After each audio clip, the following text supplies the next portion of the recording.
I will hold the share forever. If I decide to hold the share forever, which means every year I will receive dividends. Forever. Am I right? Now, every year I will receive dividends, and these dividends last forever. Let's assume I will receive a constant amount of dividends. Equal amount of dividends. Equal amount of dividends. Last forever. Continuous lasting forever. What is it? What is it? What do you learn from week 2? Very good. It is a perpetuity, isn't it? It is a perpetuity. Am I right? Last week I told you that this lecture is recording. So try your best to come to the class on time. Now I do understand that you may have other class before this one, so you might come late. That's okay. But respect me. If you come late, find a space and take a seat. Not chatting and talking. If you want to say something with me, please share with me. I can't teach if you keep interrupting me. So in my example, for the perpetuity, I have dividends in year 1, dividends in year 2, dividends last forever, and dividends equal to each other. In this case, to price this share is very easy. All we need to do is to apply the perpetuity equation. Am I right? And that's what we need to do. Okay. Second example. What about today I hold a share? I hold a share. I decide to sell the share in 3 years' time.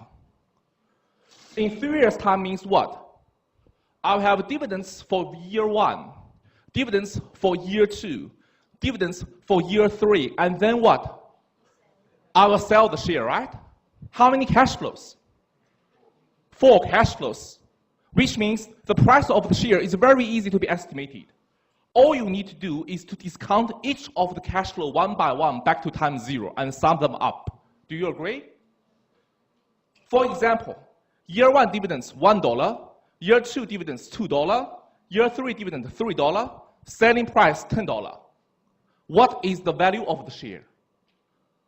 $1 discount by 1 year, $2 discount by 2 years, $3 discount by 3 years, and then? Very good. $10 discounted by 3 years as well, because I'm selling it at the end of year 3. And then you sum them up. You will have the value of the share. That's everything about the share valuation. Think about it as I ask you a question. Today, the share price of, for example, CBA is about $80. $80. Why? Because based on investors' estimation, the present value of all of its future cash flow will be equals to $80. And that's the right price of CBA. Does this make sense for you? This estimation could be one investor may think, okay, I will hold the CBA share forever. And based on the dividend payments of CBA, I can estimate the price of CBA by using perpetuity. Or another investor may arguing, I think I will hold the CBA share for 2 years. I will receive $2 dividends every year, and then I am able to sell it for $90. To this end, the present value today is $80. Different approaches. But then students ask me, if this is the case, how come we have buy and sell? Because at the end of the day, cash flows are based on our estimation. Am I right? Are based on our estimation about future. Different investors will have different estimation. You may think that you will receive $2 dividends next year. I may think that CBA may only pay $1 dividends. You may think that 2 years later you can sell CBA share for $90, and you may think that you can only sell it for $20. And that's why we have disagreements. And that's why we will have different share price. Someone believes we should buy, someone believes we should sell. And that's the general idea about share valuation.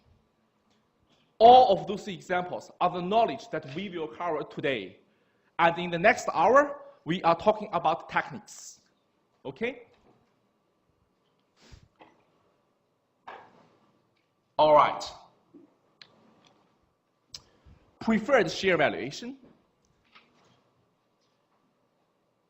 Generally speaking, in share market, we have two types of share. Before we talk about preferred share valuation, these two types of shares. The first type is named as preferred share. The second type is named as ordinary share. Please note that when we're talking about share price, in most of the case, we are talking about ordinary share price. Ordinary share is the share that gives you voting rights. Ordinary shareholders are the last shareholder that will receive their money in terms of profit distribution and in terms of insolvency. Last claimer. Now, what about preferred share? Preferred share is very similar to a debt item. Debt item. For this preferred share, it's more like, okay, you hold the company's preferred share. Every year, you will receive a fixed amount of dividends. Every year, fixed amount of dividends. Every year, fixed amount of dividends and last forever. That's preferred share. Preferred share is very similar to debts because you have a fixed amount of interest payments, right? However, preferred share, unlike debt item, it is not protected by law. Okay? It is not protected by law. If you still remember, in week 2, when we're talking about perpetuity, I gave you an example by using Warren Buffett, right? And that's a preferred share.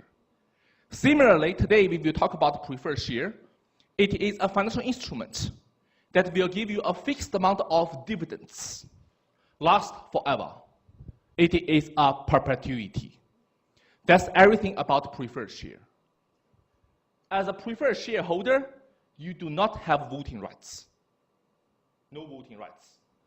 But preferred shareholder, in contrast to ordinary shareholder, in terms of profit distribution, preferred shareholder will get their money back first.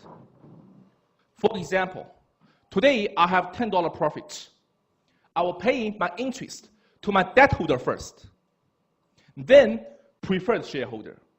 Then ordinary shareholder. Does this make sense for you?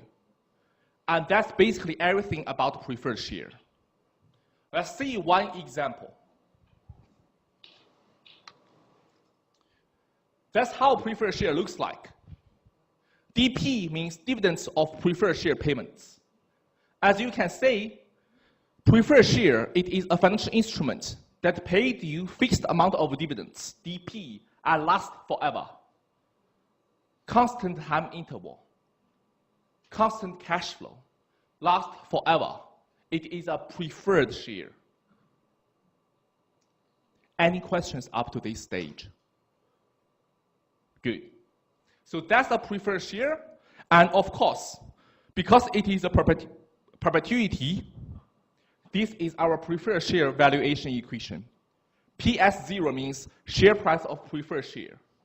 It equals to dividends divided by interest rate. That's it. Any questions about the calculation of preferred share? Is it hard?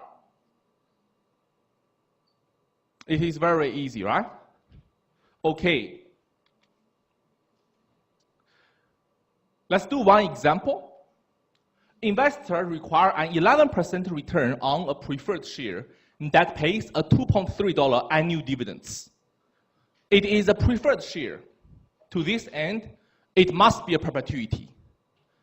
It is a preferred share, it must be a perpetuity. This $2.3, it is a constant cash flow payments. Last forever. Easy, right? What is the share price? Preferred share price will be $2.3 divided by interest rate, which will be $20.90. And that's how we work out preferred share price. Any questions up to this stage? Again, some students used to ask me, hey Robert, RP, the denominator. R is interest rate, P is preferred share, standing for interest rate or preferred share. Students used to ask me, how do we determine that discount rate? That discount rate is more like a market rate, just like how we determine the yield to maturity of bond. This year, I issue preferred share. I have a preferred share dividends rate. 2 or 3 years later, we may have different market condition, and then we may have a new rate that we can use for discount. And that's basically everything about how we determine the price of preferred share. If there's no more questions, let's move to ordinary share. Now, ordinary share, very exciting. How we determine the ordinary share price. Let's start from scratch. Please note that if you still remember my example, if you want to determine the ordinary share price at time 0, I am standing at time 0. This is my share. Assumption 1 or approach 1, you can either estimate your next year's dividends together with a future cash flow or selling price, right? To this end, your share will give you a selling price and a dividends. The value of the share will be the present value of all of its 2 cash flows in future, right? Alternatively, sometimes you may have no idea about when you're going to sell the share. To this end, you have no idea about the future selling price. To this end, you can simply assume that you will hold it forever. And to this end, the share price is purely determined by future dividends. Does this make sense for you? Either approach. Am I right? Okay, let's do it step by step from very basic example here. Suppose that an investor buys a share today for price P0. So I buy a share today for price P0. Receive a dividends equal to D1 at the end of year 1. And at the end of year 1, I immediately sell it for price of P1. So at the end of year 1, how many cash flows? 2 cash flows, am I right? D1 and P1. If it's D1 and P1, what is your return on the investment? At the end of the year, my cash flow will be D1 and P1. How much is my initial investment? P0, am I right? Your return on investment will simply be D1 plus P1 minus P0 divided by P0. Well, equation-wise, it's a little bit complex. That's okay. Let's use a numerical example. Today, I invest into a share for $10. At the end of the year, I receive $1 dividends and $11 selling price. How much is my total cash flow at the end of the year? Quick. $1 dividends and $11 cash selling price. How much is my total cash flow? 12, right? I invest $10. End of the year, $12 cash flow. How much is my return on investment? $12 minus $10 divided by $10, which is 20%. Does this make sense for you? And that's everything about this equation talking about. Now, some students may ask me, hey, Robert, why would we calculate this R? Because we want to derive a share valuation equation to give you a good idea. And apparently, some of you guys already know that this share valuation equation is just our principle of valuation. Price of the share at time 0, then simply equals to cash flows in year 1 plus dividends divided or discounted by 1 year. Am I right? Please look at this equation here. The share price at time 0 equals to D1 plus P1 discounted by 1 year. Any questions up to this stage? So far, this is consistent with what we've discussed and what we've learned last week. The value of the share is just equal to the present value of its future cash flow. Do you agree? D1 plus P1 discount by 1 year. Or you can write this equation separately. The value of the share is simply equal to the present value of its future cash flow, which is the present value of dividends and the present value of selling price. Do you agree? Okay. Intuitively,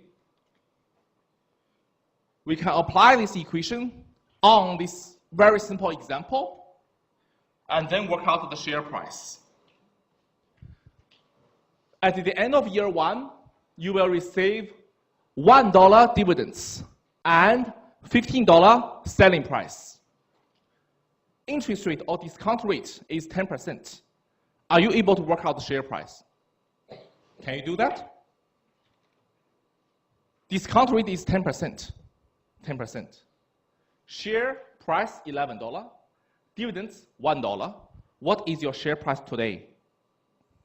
It will be present value of this $1 plus present value of the $15. Am I right?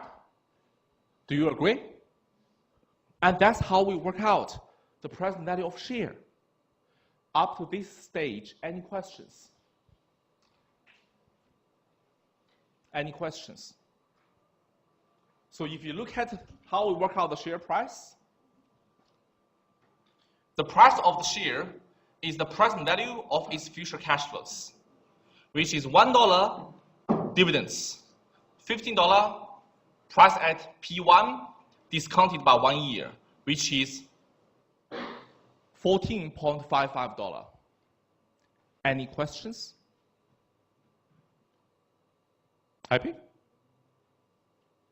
Very good. Now, what about if I make this case a little bit more complex? What about this case? Assume that you are considering to hold the share for 2 years. So I invest into this share. Instead of selling at the end of year 1, I decide to hold it for 2 years. Year 1 and year 2. Which means I will sell the share at the end of year 2 for how much? $16, right? Question. In this case, how many cash flows? Very good. 3. Dividends for year 1, how much is it? Dividends for year 2, how much is it? And the selling price at year 2 as well. Are you able to work out the share price? Are you able to work it out? Is it hard? Just discount it one by one. You discount first year dividends by 1 year, second year dividends by 2 years, and the selling price by 2 years. That's it. Any questions? Any questions? To this end, the share price will simply be discount first year cash flow, discount second year cash flow, and you have today's share price. Up to this stage, any questions? Now, let me ask you a question. Listen carefully. So now, when we're talking about this example, we are trying to work out the share price at time 0 today. Am I right? Listen carefully. Now, instead of the share price time 0, I want share price at time 1. What is share price at time 1, P1? How can we work it out? If you want to work out share price of P1, you're standing at year 1. The share price of P1 is determined by its future cash flow. Am I right? The future cash flow for share price at P1 will be the dividends in year 2 and selling price in year 2. That's it. Do you agree? And the time interval is 1 year only. Do you agree? So share price of P1 will simply equals to D2 divided by 1 year plus P2 discounted by 1 year. That's it. Does this make sense for you? So I decompose it to the share price. And of course, I write it there. Price at the end of first year can be calculated in that way. Why should we do this? Very easy to understand. Because if you are able to work out the share price at year 1, you're then able to work out share price at year 0 by only considering dividends in year 1 and selling price at year 1. Does this make sense for you? So 2 approaches. I will say it again. The first approach, you discount year 1 dividends, year 2 dividends, year 2 share price, sum together, you work out share price, right? The second approach, you work out the share price at P1 first, by considering all of the future cash flows. That's it. Once you work out share price at P1, now for this investment, you only have two cash flows. Dividends at year 1, share price at P1, that's it. You then discount it by 1 year, you work out share price at 0. Does this make sense for you? This approach, some students may argue, how could this so stupid? We just use the first one. There is a reason. I'll explain to you guys why. Okay. Let me see it again. Two approaches. The first approach, we discount each of the cash flow one by one, right? The second approach, instead of discount D2 and P2 by 2 years, we work out share price at time 1 by considering D2 and P2. And then that's it. We then convert these investments into a two cash flow investment, D1 and P1, that's it. We then discount D1 and P1 by 1 year, work out share price at time 0, that's it. I'll explain to you guys why. There is a reason about this approach, okay? But I'll explain later. But just about valuation, up to this stage, any questions? Any questions? Very good. Now, let me move to something very, very interesting. Please note that this equation looks very scary, but that's okay. I'll explain to you guys what is it. Before looking at this equation, I'll give you a background story you can think. And then it is much easier for you to understand. We keep talking that, okay, if we know the future cash flows of our investments, we then able to work out the share price, right? And in our previous two examples, as you can see, what happened? In our previous two examples, it looks like as long as we know dividends and future selling price, we then able to work out share price today. Am I right? To this end, conceptually, the price of dividends will then equals to the present value, the price of the share will then equal to the present value of dividends plus the present value of future selling price. Am I right? If the share have n number of dividends, the price of the share will then equal to what? Present value of n dividends, D1, D2 to Dn, and the present value of share price at time n. Do you agree? Let me see it again. If a price or if a share have two dividends and the selling price, the price of the share will be year 1 dividend discounted by 1 year, plus year 2 dividend discounted by 2 years, plus share price discounted by 2 years. Am I right?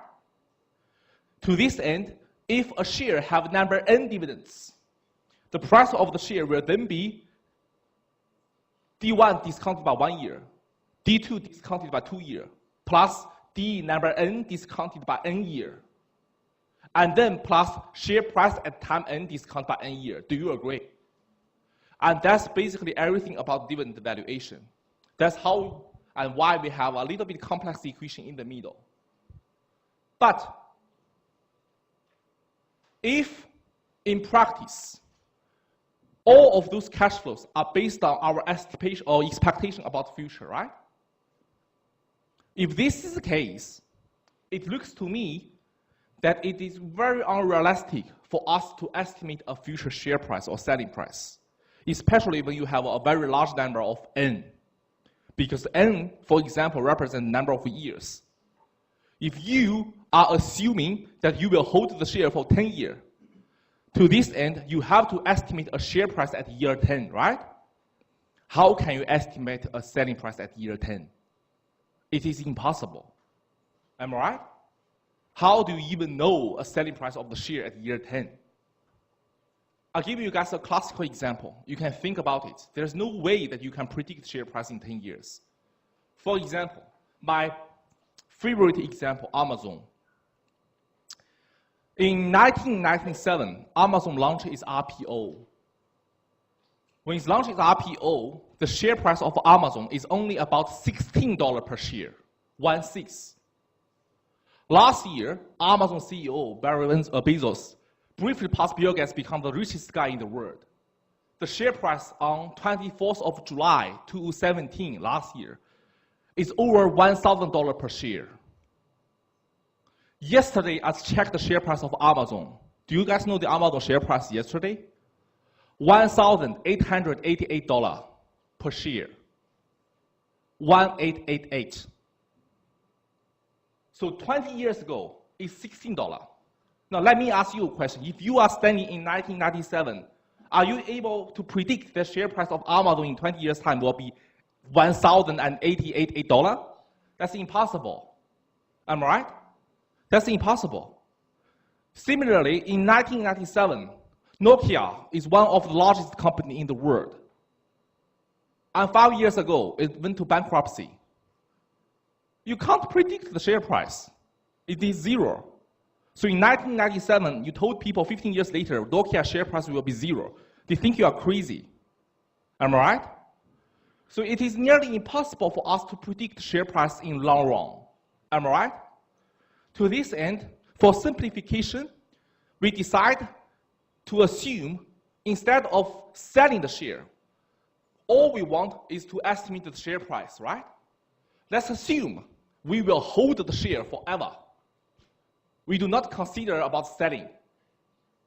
We just assume we just hold the share forever. If this is the case, the share price will be only determined by one type of cash flow, which is dividends. Am I right? Because if you hold the share forever, what happened?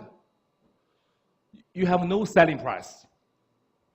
And during the holding life or holding period, you will always receive dividends. Am I right? So the only type of cash flow this financial instrument will provide to you is dividends. Do you agree? If this is the case,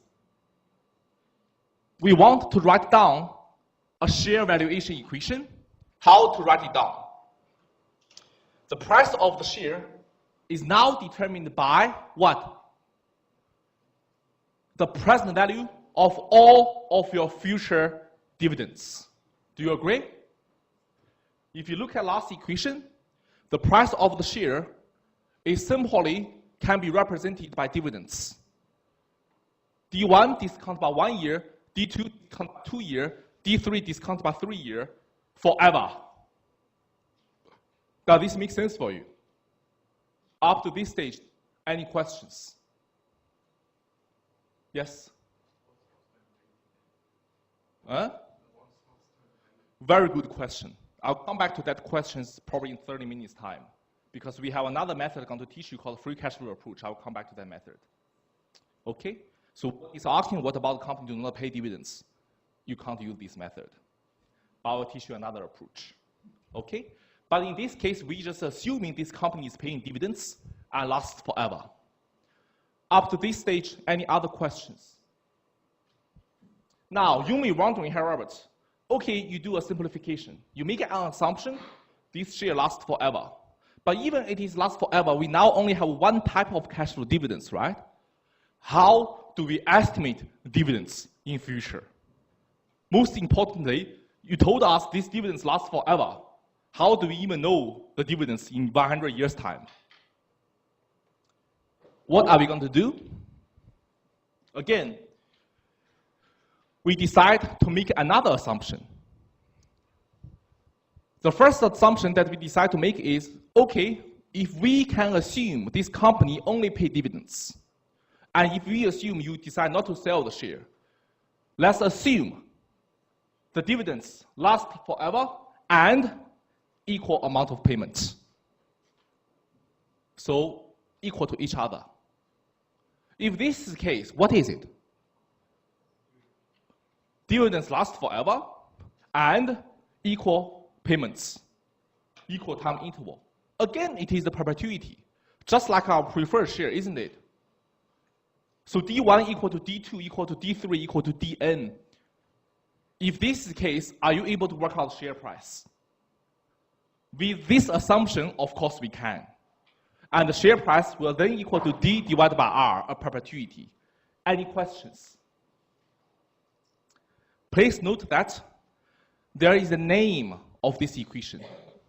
The name of this equation or method is called zero growth valuation, the title. Zero gross valuation, assuming that you have constant amount of dividends, last forever with constant time interval. That's it.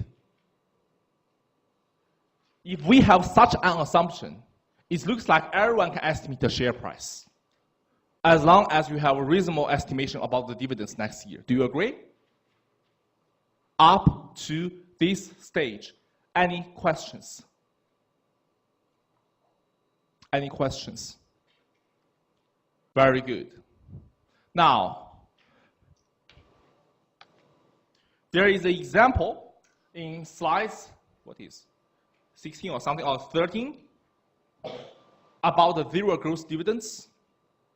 Suppose company is expected to pay a $0.5 dividends every year and discount rate 10%. What is the share price? What is it? 50 cents discounted by interest rate. That's it. Any questions about this one? Okay.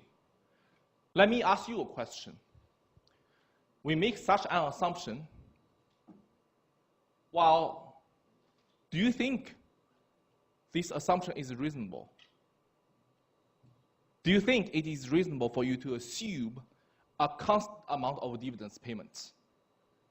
So first of all, unfortunately, we want to evaluate the price of the share. We have to make an assumption that you hold the share forever because we want to eliminate the share price components. So we want to only dealing with dividends. But my question is, if we want to only dealing with dividends, is it reasonable for us to assume a company pay a constant amount of dividends? Doesn't make any sense, isn't it? For example, 50 years ago, if a company pay you 50-cent dividends, you are pretty happy about the dividends. But today, if the company still pay you 50-cent dividends, and they have the same amount of dividends last for 50 years, as a shareholder, you won't be happy. Am I right? Because we have to consider a lot of other factors, inflation, time value of money, and a lot of other factors, purchasing power, isn't it? To this end, in your opinion, before we move to the next slides, will you come out with a better solution? Or what is the reasonable assumption that in your mind? If I want you to make an assumption for valuing dividends, what kind of assumption, don't worry about calculation, but what kind of assumption that you will put on this dividend valuation equation? Yes? Huh? Percentage of share price? So percentage of share price, if share price increase, dividends increase. But still, you very good on the good right track, but you need to think about share price. You still need to estimate share price in this case.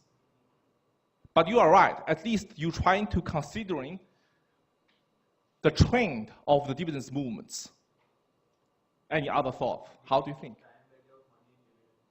Time value of money? How do you capture time value of money? What kind of factors that you should put into there? Very good thought. Think. The assumption that we decide to use is very easy. Instead of assuming a constant amount of dividends payments, by considering your suggestion, we decide to put something called a growth rate that captures the movements of dividends increments, right? On one hand, this captures time value of money. On the other hand, it captures the share price movements, a growth rate. To this end, instead of assuming a constant amount of dividends, mathematically, we decide to assume dividends is growing at a constant growth rate. Listen carefully. It is still lasts forever. It is still a constant time interval. But now, it is growing at a constant growth rate. To this end, we are now able to capture factors that you are talking about. And to this end, at least in contrast to the previous version, it makes sense. And this equation is called constant growth motivation model, and also named as the golden dividend discount model. That is one of the most important models in the literature, the dividend discount model. Up to this stage, any questions? Now, if you look at the graph here, how it looks like. D0 is your first dividends. Now dividends is increased at a constant growth rate. If you have D0, D1 is then equal to D0 times 1 plus G. G is the growth rate. Get it? Now I have D1. If I have D1, D2 is then equal to D1 times 1 plus G. G is the growth rate. Now I have D2. D3 is then equal to D2 times 1 plus G, which give you D3. Dividends increased at a constant growth rate. Does this make sense for you? And some students may ask me, hey Robert, why should we have such an assumption? Because if we have such an assumption, mathematically we're still able to simplify the equation. How? Do you guys still remember in week 2, I skipped something named as growing perpetuity. Am I right? What is growing perpetuity?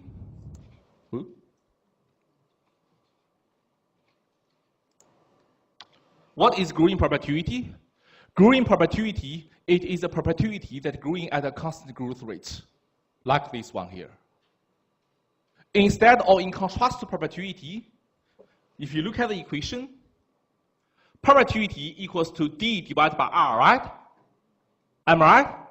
Growing perpetuity, you just take out G in the denominator. So growing perpetuity equal to D1 divided by R minus G. That's it. D1 divided by R minus G. Now, listen carefully. D1 is your next dividends. Why we use D1? If I want share price at P0, share price of P0 is determined by all of its future dividends. Start from year 1. So your numerator will be D1. Get it? Does this make sense for you? Very good. Let me ask you another question. If I am studying on P0, the P0 share price is equal to D1 divided by R minus G. What about if today I want share price at time 3, P3? If I am studying on P3, my next dividend will be D4. So P3 will then equal to D4 divided by R minus G. Do you agree? If I am studying or standing on time 6, I want share price at time 6. My next dividend is D7. It will be D7 divided by R minus G. Does this make sense for you, this logic? Always next year's dividends. When you do your calculation, students used to ask me, hey Robert, what is D0? D0 is dividends this year. It is your current dividends, or last dividends, or dividends have just been paid. So when you see a question, describe a dividends as current dividends, last dividends, dividend has just been paid, it means D0. When you see this question told you, okay, next dividends, it is D1. Does this make sense for you? Because it is a constant growth rate. D1 is always equal to D0 times 1 plus growth rate. If D0 is $1, growth rate is 10%, how much is D1? $1.1. Am I right? Up to this stage, any questions? Is it hard? Very good. Constant growth model. HP will pay an annual dividends of $0.32 next year. What is it, D1 or D0? Very good. Next year, D1. So the 32-cent dividend is D1. If investor expected that dividends to remain constant forever, and they require 10% return on HP share, what is the share worth? Constant forever, no growth rate. What is it? Zero growth model, which is a perpetuity. Am I right? Perpetuity doesn't matter. We don't even need to differentiate D1 or D0 because we have same amount of D. Am I right? What is share price? Quick, you can do the calculation in one go. 32 cents divided by 10%, which will be $3.2.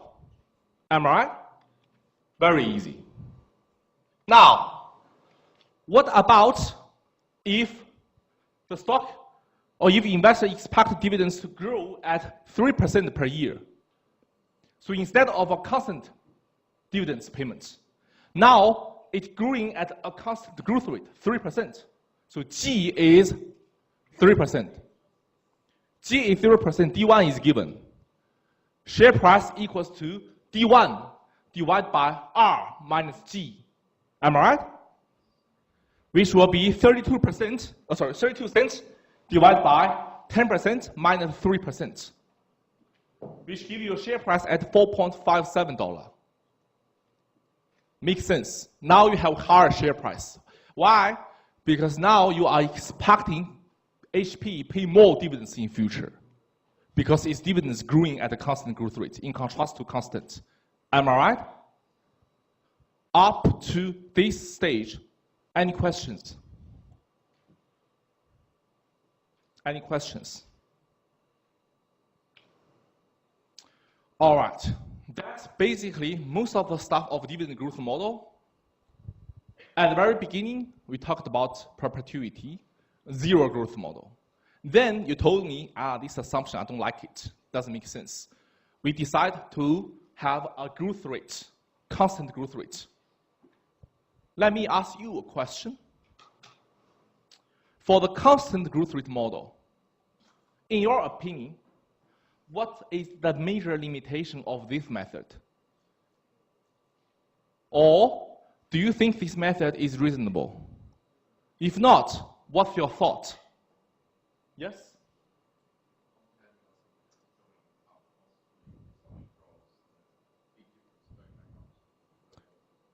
Oh, very good. So what he's saying is like there's possibility there's up and downs about dividends. Depends on previous year? What do you mean?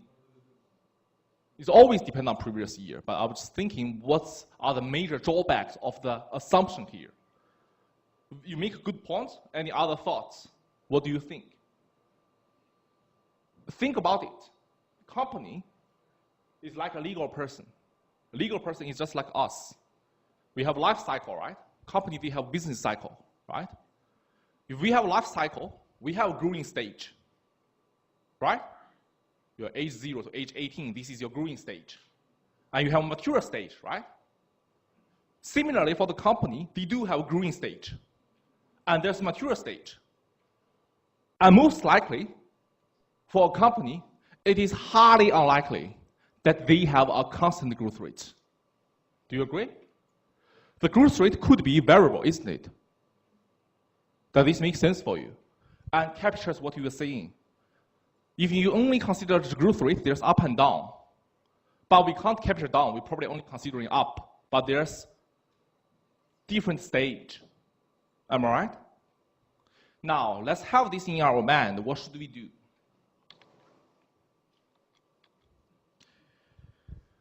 Dividends change at a rapid growth rate before level off to a constant growth rate. Before we look at this example, I'll give you a very simple example. There is a possibility that today I invest into a share. Instead of paying me a constant growing amount of dividends, there is a possibility that this company pay very high amount of dividends in the first few years, and then level off to a constant stage. Does this make sense for you? A classical example could be Microsoft. Microsoft now it is in mature stage. They always pay you a constant amount of dividends or increase as a constant growth rate. But back to 30 years ago or 20 years ago, they pay a huge amount of dividends because they are in expansion stage. And of course, back to 50 years ago, they don't even pay dividends because they need money for reinvestment. But anyway, just let you know, these companies have different life cycle. Am I right? Now, if this is the case, let's think about it. What should you do? Very easy. Don't look at the graph, just follow my example. So what happened is, today I invested into a share.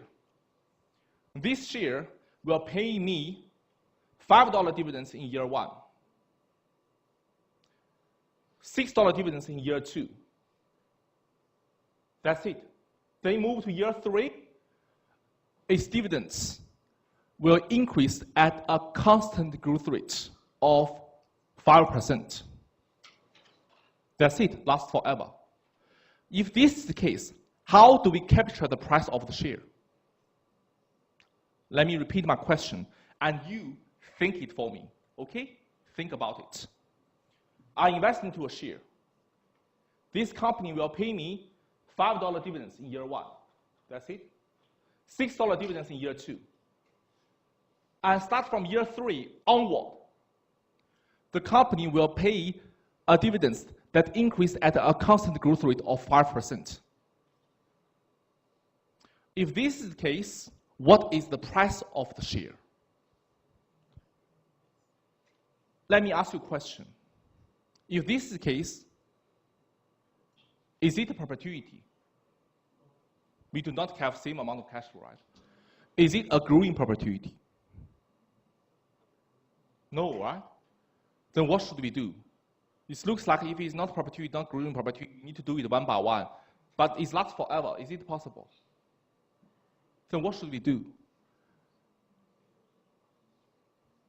It's actually very easy. Think. You can split them into 2 stages, right? Let me ask you a question. I told you guys something. Start from year 3 onward. Listen carefully. Start from year 3 onward. This share will increase at a constant growth rate. Am I right?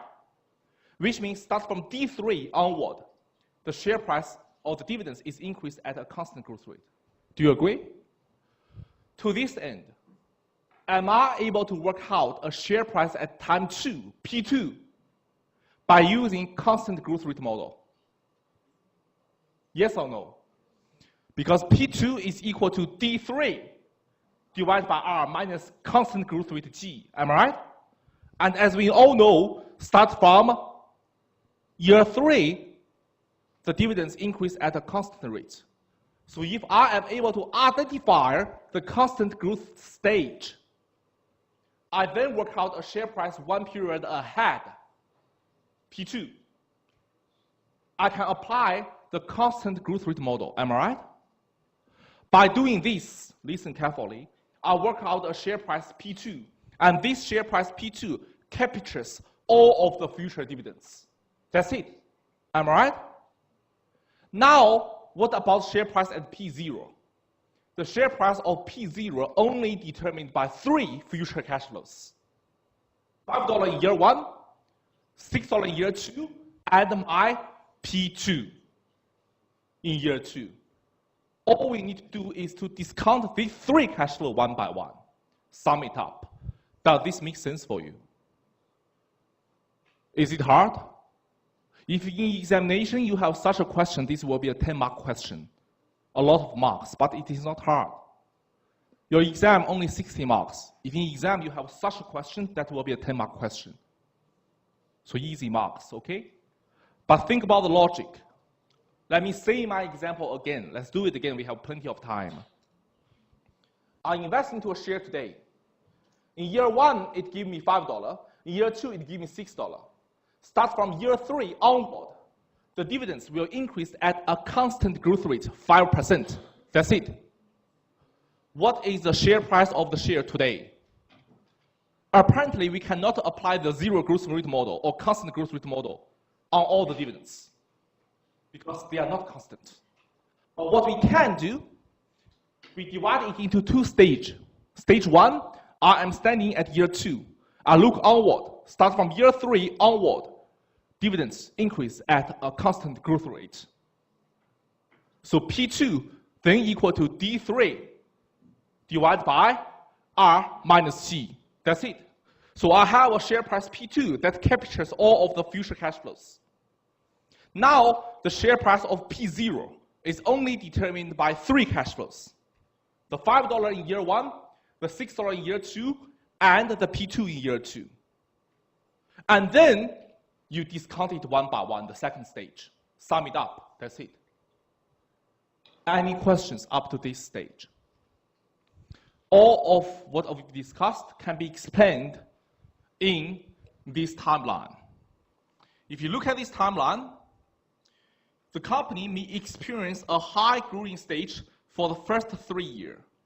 So you have a growth rate G1 in year 1, G2 in year 2, G3 in year 3, but they are not constant. Am I right?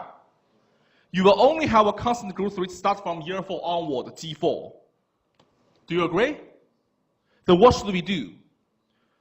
For the first 3 years dividends, you have nothing to do but to divide it one by one or discount it one by one. Am I right? But from year 4 onward,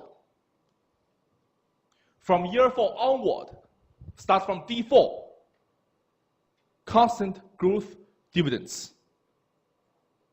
Start from D4 onward, all of those dividends can be captured by P3.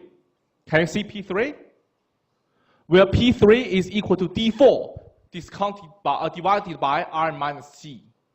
Am I right? Do you agree?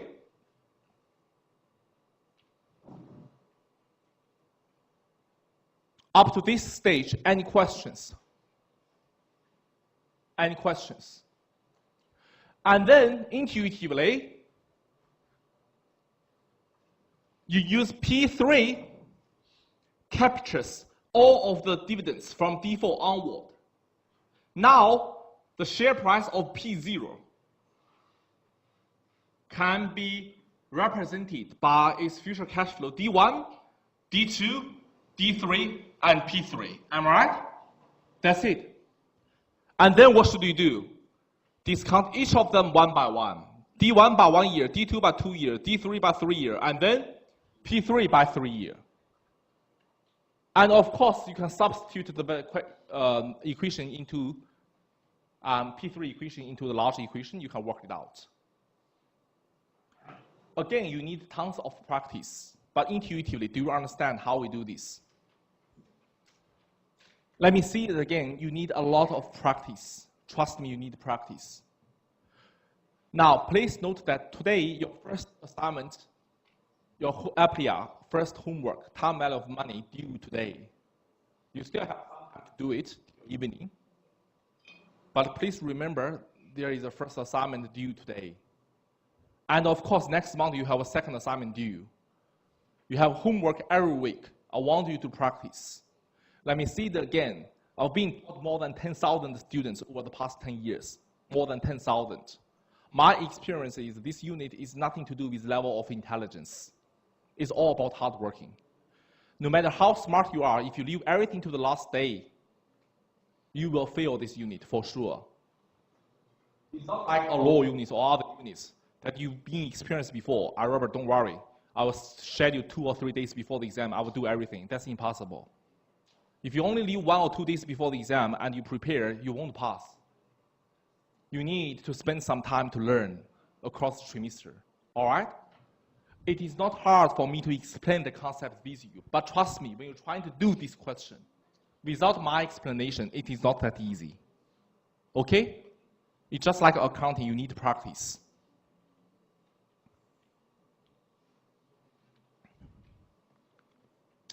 All right. Let's do one example. Let's do one example. A variable growth model. Let's do it together, and let's see whether you are capable to do it. Suppose a firm is expected to increase dividends by 20% during first year and by 15% during second year. So, what is your growth rate in year 1? G1? 20%. G2? 15%. Very good. After that, dividends will increase at a rate of 5% per year forever. So after that, 5%. So start from D3 onward, the all constant growth rate. Am I right? If the last dividends was $1, last dividends, what is it? D0 or D1? D0. Very good. D0. Last dividends Current dividend has just been paid, all D0. Next dividend is D1, get it? Dividends in 2 years' time is D2. Okay, those terms. So D0 is $1. D0 is $1. Discount rate is 20%. All right, we want the share price. First of all, before you look at those questions that are being asked, if D0 is $1, D0, first year growth rate is 20%. How much is your D1? You don't need a calculator for this. $1.2, right? So D1 is 1.2. Now, if D1 is 1.2, from year 1 to year 2, growth rate is 15%. Are you able to work out D2? If you do have a calculator, how much is it? 1.3? 1.36? 1.38. Okay, 1.38. That's your D2. If you have a D2, start from D2 onward, constant growth rate, 5%. Are you able to work out D3? D3 will be D2 times 1 plus 5%. Am I right? How much is it? 1.4, 1.449, so 1.45. That's it. You have D1, D2, and D3. Are you able to do it? Quick, are you able to do it? Are you able to work out D1, D2, D3? Easy, right? From D0, you work out D1. From D1, you work out D2. From D2, you work out D3. And D3 is 1.49. Or 1.449, so 1.45. Now, you have D3. You have D3, start from D3 onward. The dividends increase at a constant growth rate. Am I right? Are you able to work out P2? Huh? Are you able to work out the share price at time 2, P2? Can you do it? P2 is determined by your future dividends that increase at a constant growth rate. Very good. So P2 is equals to D3 divided by R minus G. Do you agree? That's how you work out P2. Once you work out P2, your share price now is determined by D1, D2, and P2. That's it. You then discount it one by one. That's the whole process. And let's see what are we going to do with this question, step by step. D0, $1. D1 is equals to D0 times 1 plus 20%. G2, 15%. D2 is equal to D1 times 1 plus G2. And of course, start from D2 onward, growth rate is 5% per annum. You can work out D3. We do it step by step. First of all, we need to get to stage. We can't do anything about D1 and D2, we leave it there. But start from year 3 onward, it is a constant growth rate. So we can work out the P2. This is the second stage. Am I right? Now what should we do? D1, D2, D3. Let's see it step by step. We want P0. We have D1 equal to 1 times 1.2. D2 equal to 1 times 1.2 times 1.15. D3 equals to 1 times 1.2 times 1.15 times 1.05, which is $1.449. We do it step by step. Are you able to work out P2? P2 is equal to D3 divided by R minus G. G is your constant growth rate, 5%. R is your discount rate, 20%. D3, as previously discussed, is $1.449. That's it. Any questions up to this stage? Once you work out P2, P0 is then determined by D1 D2, and P2. We then discount each of the dividends and share price one by one. We then can work out share price at time 0. That's how to do it. I'm pretty sure that with all those discussions, that you understand the logic behind it. But as you can see, this question is very complex in terms of calculation. Again, that needs a lot of practice. Understanding things is one thing, but practice is another issue. All right? Up to this stage, any questions?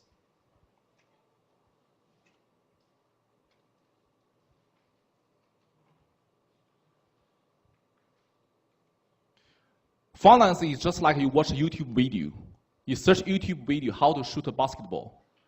For 5 minutes, you learn all the techniques. But unfortunately, it's all about practice, because at the end of the day, my examination is about whether you can make the basket. Does this make sense for you? So what we are doing here, I am teaching you the techniques about how to shoot the basketball. But in your examination and assessment, it's all about whether you can make the basket. Am I right? And whether you can make the basket depends on the practice. Technique is one thing. Without techniques, you're never going to make the basket consistently. But with all those techniques, you need practice. And you need consistent performance. Does this make sense for you? All right. Okay. Up to this stage, any questions? So far, we've covered everything about share valuation. So what we've covered, at the very beginning of the class, I've talked about preferred share. Preferred share is easy, a perpetuity. It is a predetermined perpetuity, so you just use perpetuity equation. We then talk about share valuation, about ordinary share. For ordinary share, as previously discussed, it looks like you only have 2 types of cash flows about a share in future. Selling price and the dividends. To this end, if you are able to estimate selling price and dividends, all you need to do is to discount selling price and dividends back to time 0. You have price of the share today.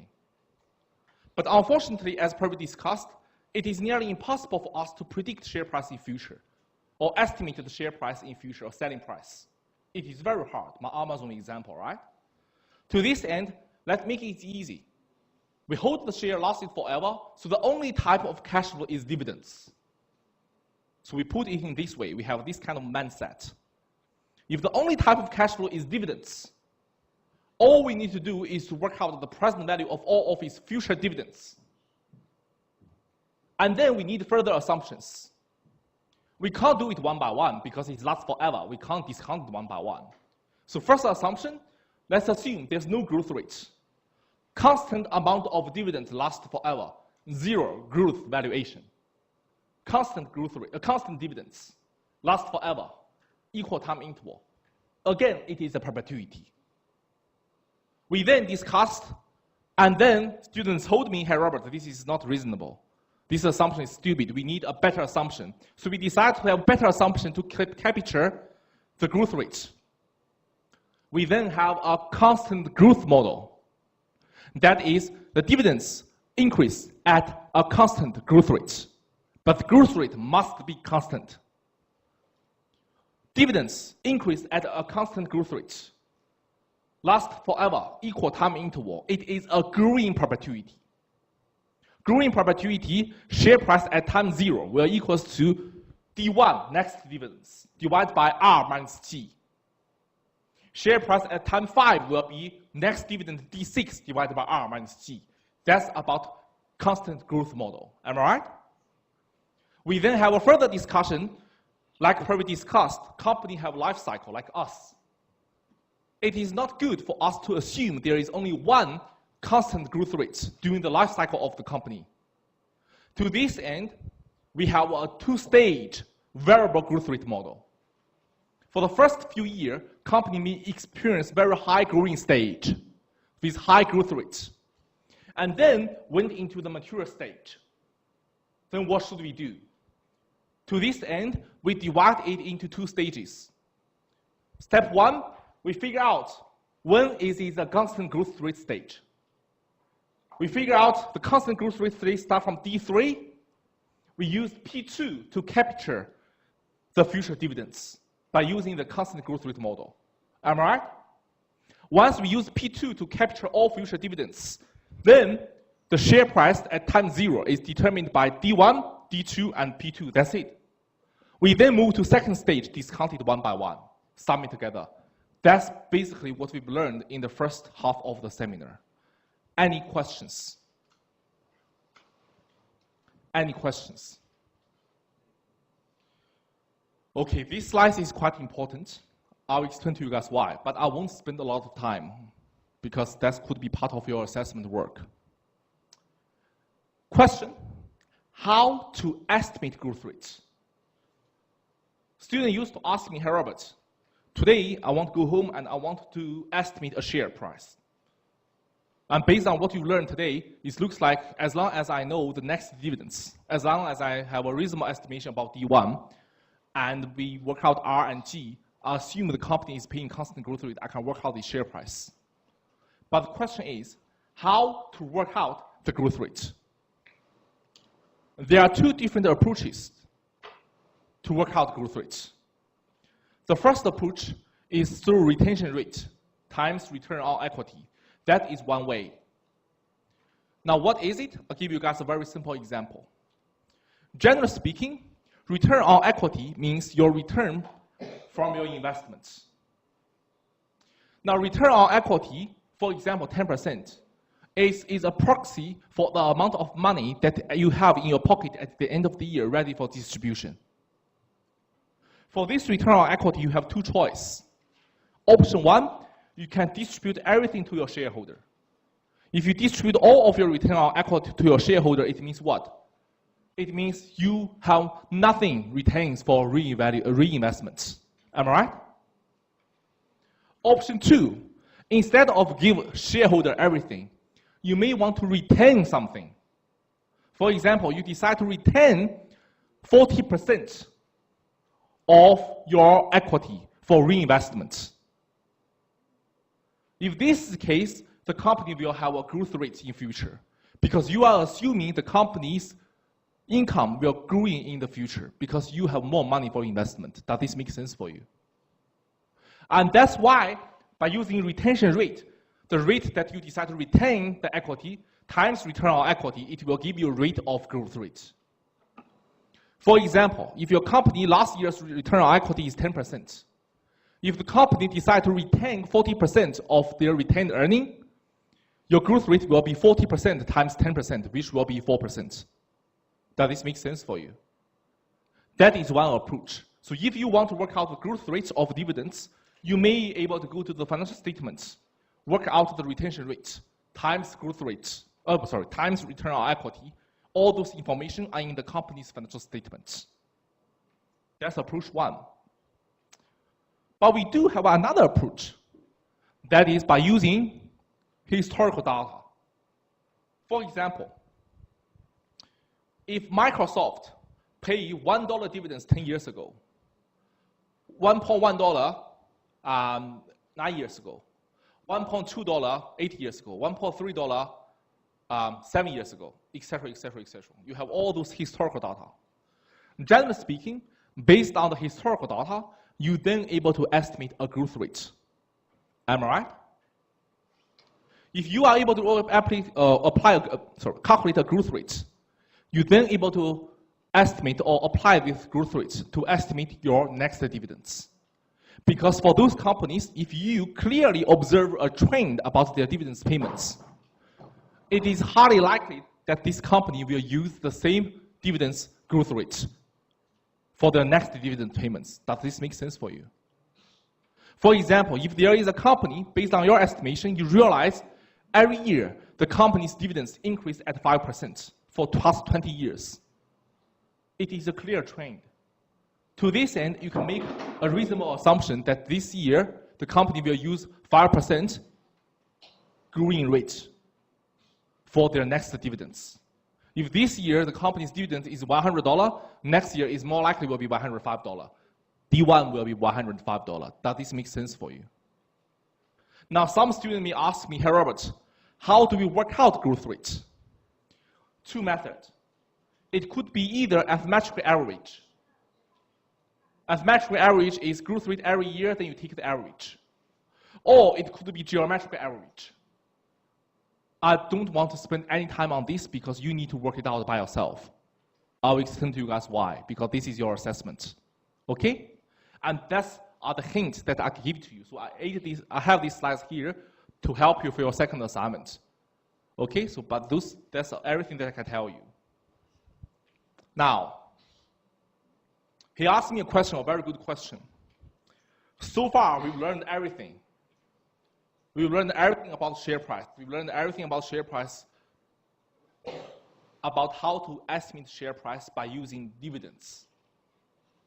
But what about if there is no dividends? What about if the company decides to pay no dividends? If this is the case, how do we estimate the share price? If the company do not pay dividends, can we argue that the share price is zero? Is it reasonable? If the company pays zero dividends, can you argue that their share price is zero? For example, Google, at the first few years, they don't pay dividends. Can you argue Google share price is zero? All right, let's have a break, and I will come back in the second half of the seminar. All right? We only have one break, so please come back at 1:30, okay? So we have 14 minutes break.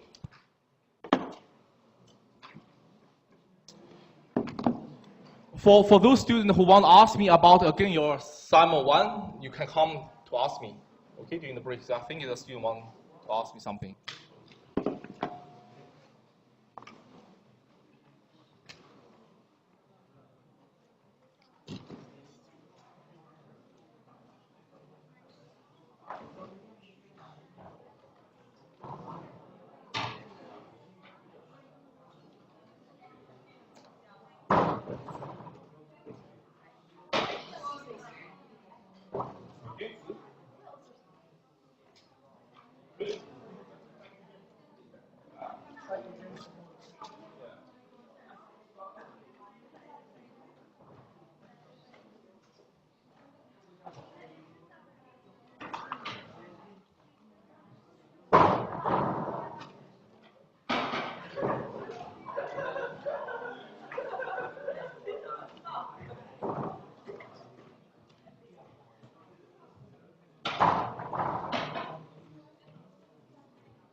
Hi, hello. Oh, Yeah. it's really interesting about this. Last week I watched the Facebook and Mark Zuckerberg's share was wiped out by 13 billion, Yeah. and he has gone down his ranking. Yes. And, Facebook is one day is decreased by 20% of the share price. Yes. No, Facebook. And I know Facebook. Yeah. And they realized that most of the institutional shares they sold it because they felt that they expected a growth rate, and there was no more prospect. So they sold this. I read something about it. Yeah. And I was relating to this one. I was thinking a very interesting example about Amazon. Amazon is very funny. I've been keeping a watch before you said that. I've been watching about this film. About what? How much is Amazon? I've been watching about this one. Yeah. We are doing one of the. But in the past, yeah, you're doing one of the similar ones, but in the past, in the past 20 years, in terms of about crazy, I think Amazon is one of the craziest share ever on some level. Yes, what can I do for you? Our last topic in FDI is mortgage. Will it come in exam? Sorry, which mortgage? Mortgage questions were there practical questions. Yeah, it is. Why not? I mean, it depends on what kind of question is it. If the question is about annuity, it will come to the exam. But the solution came to the formula in Excel, not on calculator. No, that's what I said. Payment formula in Excel. I don't quite get your question. See, for example, I'll give you a question. So if this is a question about annuity, or ordinary annuity, or annuity deal, whatever things, if the exam will ask you the payment, the exam will ask you the price, present value, but we won't ask you to calculate the discount rate. Because the discount rate is the only one that you have to use calculator and Excel to solve. The rest of them you can always use us to solve. The mortgage was we need to calculate the monthly payment, monthly installment. Yes, you don't need Excel. You can use calculator to work it out. Month payment is the payment, is the P. So for example, present value of annuity, monthly payment is a cash flow. You can work it out. If you know the value today, present value, how much money you borrow, you know the interest rate, you can work out the payment. Yes? Yeah, I'm only late to the course, so So you have no idea about everything? yeah. What can you do? It's easy. Do you know how to use Cloud Beacon? Yeah, I'm doing that, so that's helping me somehow. Yeah, once you go to Cloud Beacon, watch my first week's echo recording or summary video. So all my lecture is recorded. Okay. You watch my first week's recording. Okay. Either the summary video or the first 40 minutes of the echo recording, you will know everything. I discuss everything at the very beginning of the lecture. Okay. So here is the last day for the first assignment. No, not last study for the first assignment. So basically, your first homework is a weekly assessment. Okay. You have 10 weekly homework. Okay. Today is the due date of the first homework. That is. Okay. So basically, what happened is the mark of your first assignment it depends on the best 8 out of 10. Okay. So even today is the one you really don't have time to finish it, or you're not prepared, you still have 9 opportunities. Okay, but I'll still do it. Yeah, try to do it. Okay. Yeah, but if you didn't perform well in the first one, that's okay. You still have 9 opportunities. And that this makes sense for you. Yeah. Yeah. Thanks. No worries.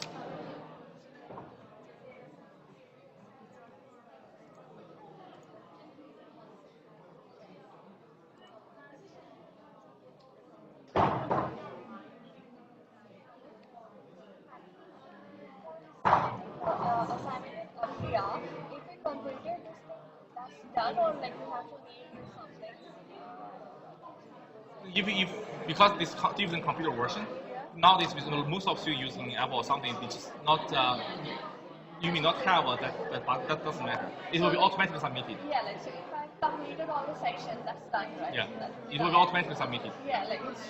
You will have a receipt. Once you finish, you will receive a receipt. But as long as you receive it, it will automatically submitted. Like it shows like I have like completed and it shows like Completed, the yeah.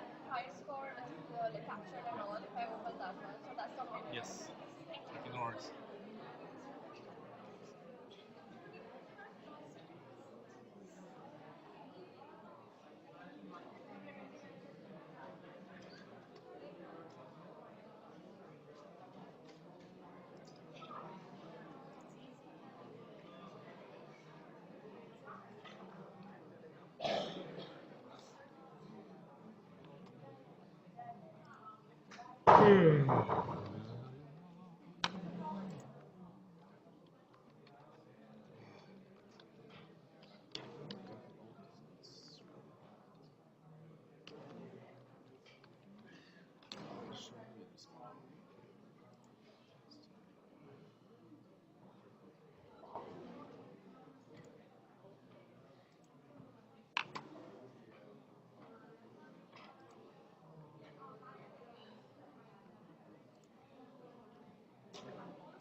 All right, let's start. Just let you know, see, for example, that's student asked me about API submission, as I mentioned on my Cloud Beacon website. If you don't have this submission button, don't worry, it will be automatically submitted, all right, because we have different version. So basically, that's how it looks like on my side, the gradebook. As you can see, that's your name, and it's being submitted. For some students who actually did both weeks assignment, which is good, some of them complete the first week. So most of the students actually complete the first assignment. All right? And that's how it looks like. So don't worry about submission. I have all the records. Okay? All right, let's back to your share valuation. So before we have the break, we talked about share valuation. And I'll ask you a question. What about if the company do not pay dividends? In this case, we need another approach, which is called free cash flow approach. Now, please note that for this approach, you only need to understand the methodology, but no calculation will be involved. But the method itself is important. This approach is very easy to understand. I'll explain to you what is it. First of all, to understand free cash flow approach, we need to learn two important items. The first item is named as free cash flow. Free cash flow means cash flow that the company can distribute, company can control, company can use, which means those are the company's cash flows in future, free cash flows. You can think about company as an investment. So this is the company. Free cash flow means it's future cash flows. Get it? Second terminology is called weighted average cost of capital, WACC. The weighted average cost of capital, it is the after-tax weighted average required return on different types of securities. Very complex, but don't worry, I'll give you a short version. The WACC will be further discussed in week 10. We will spend 1 week on that topic. Just let you know, it is a discount rate. And that discount rate considers both equity holders' expectation and debt holders' expectation. So for example, if you want to discount a debt item, the discount rate must be a debt interest rate, market rate, right? Like bond valuation, the yield to maturity is your competitor's rate from the bond market. If you want to discount an equity item, the discount rate must be from equity's perspective, expected return of the share, right? From the company's perspective, the company raising capital from both debt and equity, the discount rate for the company must be a discount rate comes from both equity and debt, which is called WACC. Just give you this idea at this stage, it is a discount rate for the company, but we will be further discussed in week 10. Up to this stage, any questions? Now, the free cash flow approach is very easy to understand. Don't worry about the equation. Let's discuss it step by step. I will let you guys know what is it. Basically, we are believing, last week, we are able to value everything. Am I right? As long as you know the cash flow of a financial asset, you are able to value everything. By applying this logic, you are able to value the company by using cash flow approach. The value of the company must be the present value of all of its future cash flows. Am I right?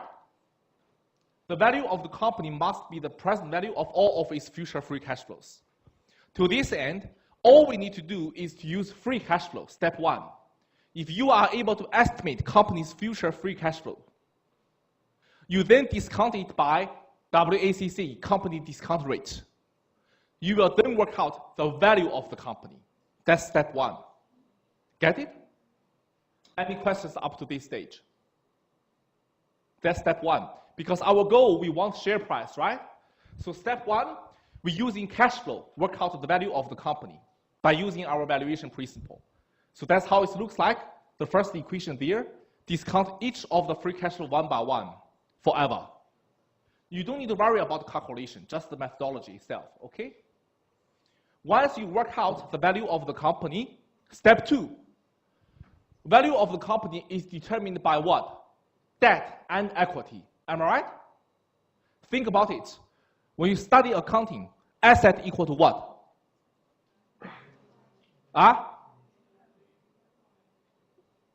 Asset minus liability is equity, right? So asset is equal to liability plus equity. So asset equals debt plus equity. Am I right? For those who didn't study accounting, that's okay. Company value have 2 components, debt and equity, that's it. Now, step 1, we work out the value of the company. Step 2, company value is determined by debt and equity, let's take out the market value of all of the debt. So this is my value of the company. This is the value of the debt. We take out the value of the debt. We will have the market value of equity. Do you agree? Step 3, company must know how many shares they issue to the market. Am I right? Because you issue share, of course you know number of shares you issue to the market. Number of shares outstanding. Step 4, value of equity divided by number of shares. It will give you what? Share price. Because total value of equity is determined by value of share times number of share. Am I right? By doing this, step 1, you work out value of the company. Step 2, you take out the value of debt. Step 3, you have value of equity. Step 4, divide by number of shares. Step 5, you have share price. And in this case, we don't need the dividends to work out share price. This is called free cash flow approach. This approach can solve the issue for those companies who do not pay dividends. All you need to know are those steps, my descriptions about this method, but no calculation. Get it? So step 1, work out the value of the company. Yeah. Work out the value of the company. Step 2, work out the value of share. Step 3, divide the value of share by number of shares. You work out share price, and that's it. Some companies have preferred share. If some company have preferred share, remember take out preferred share as well, because share price only determined by ordinary share. Up to this stage about this approach, any questions? Very good. Now, in practice, there are also other approaches for us to determine valuation or value of the share.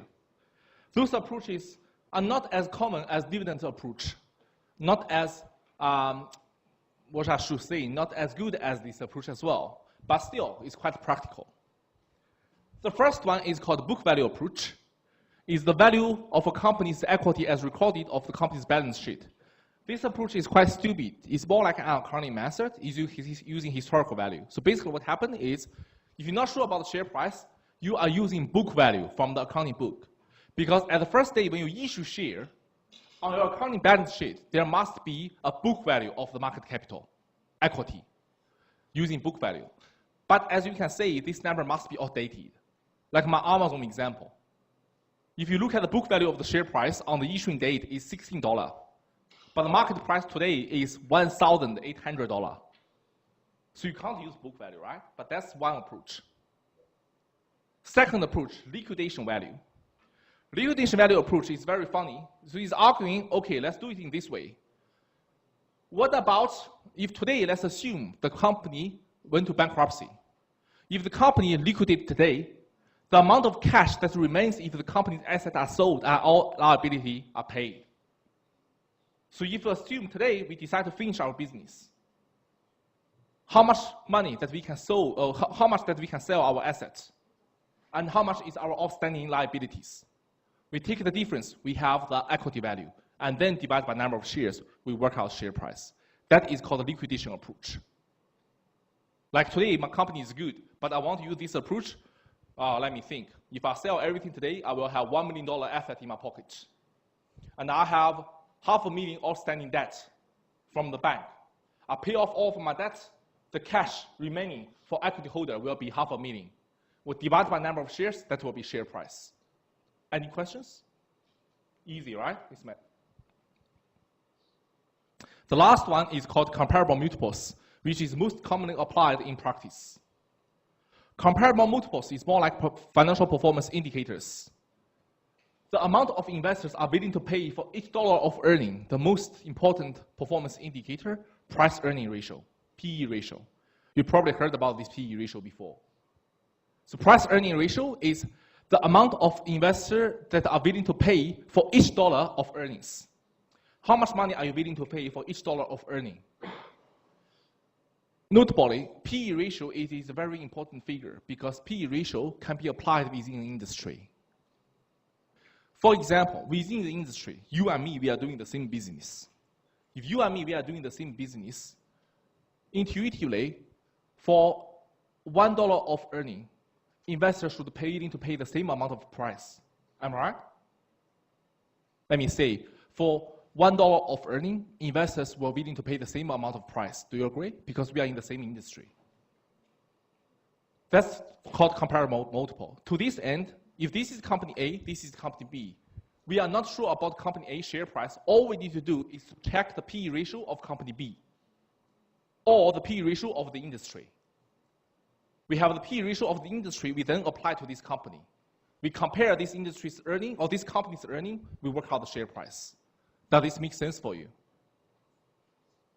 Or if you still don't understand, that's okay. Let's do it in this way.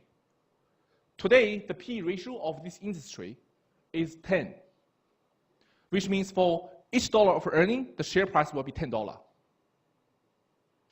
Or for each share, on average, it will pay $10. Now, in this case, PE ratio is 10, okay? This company, for each share, it paid $2 earning. What is the share price? 20. Let me see my question again. For this industry, the PE ratio is 10. So PE, price divided by E, is 10. Okay? For $1 of earning, price will be 10. For that company, we are not sure about its share price. This company do not pay dividends. This company do not use free cash flow approach.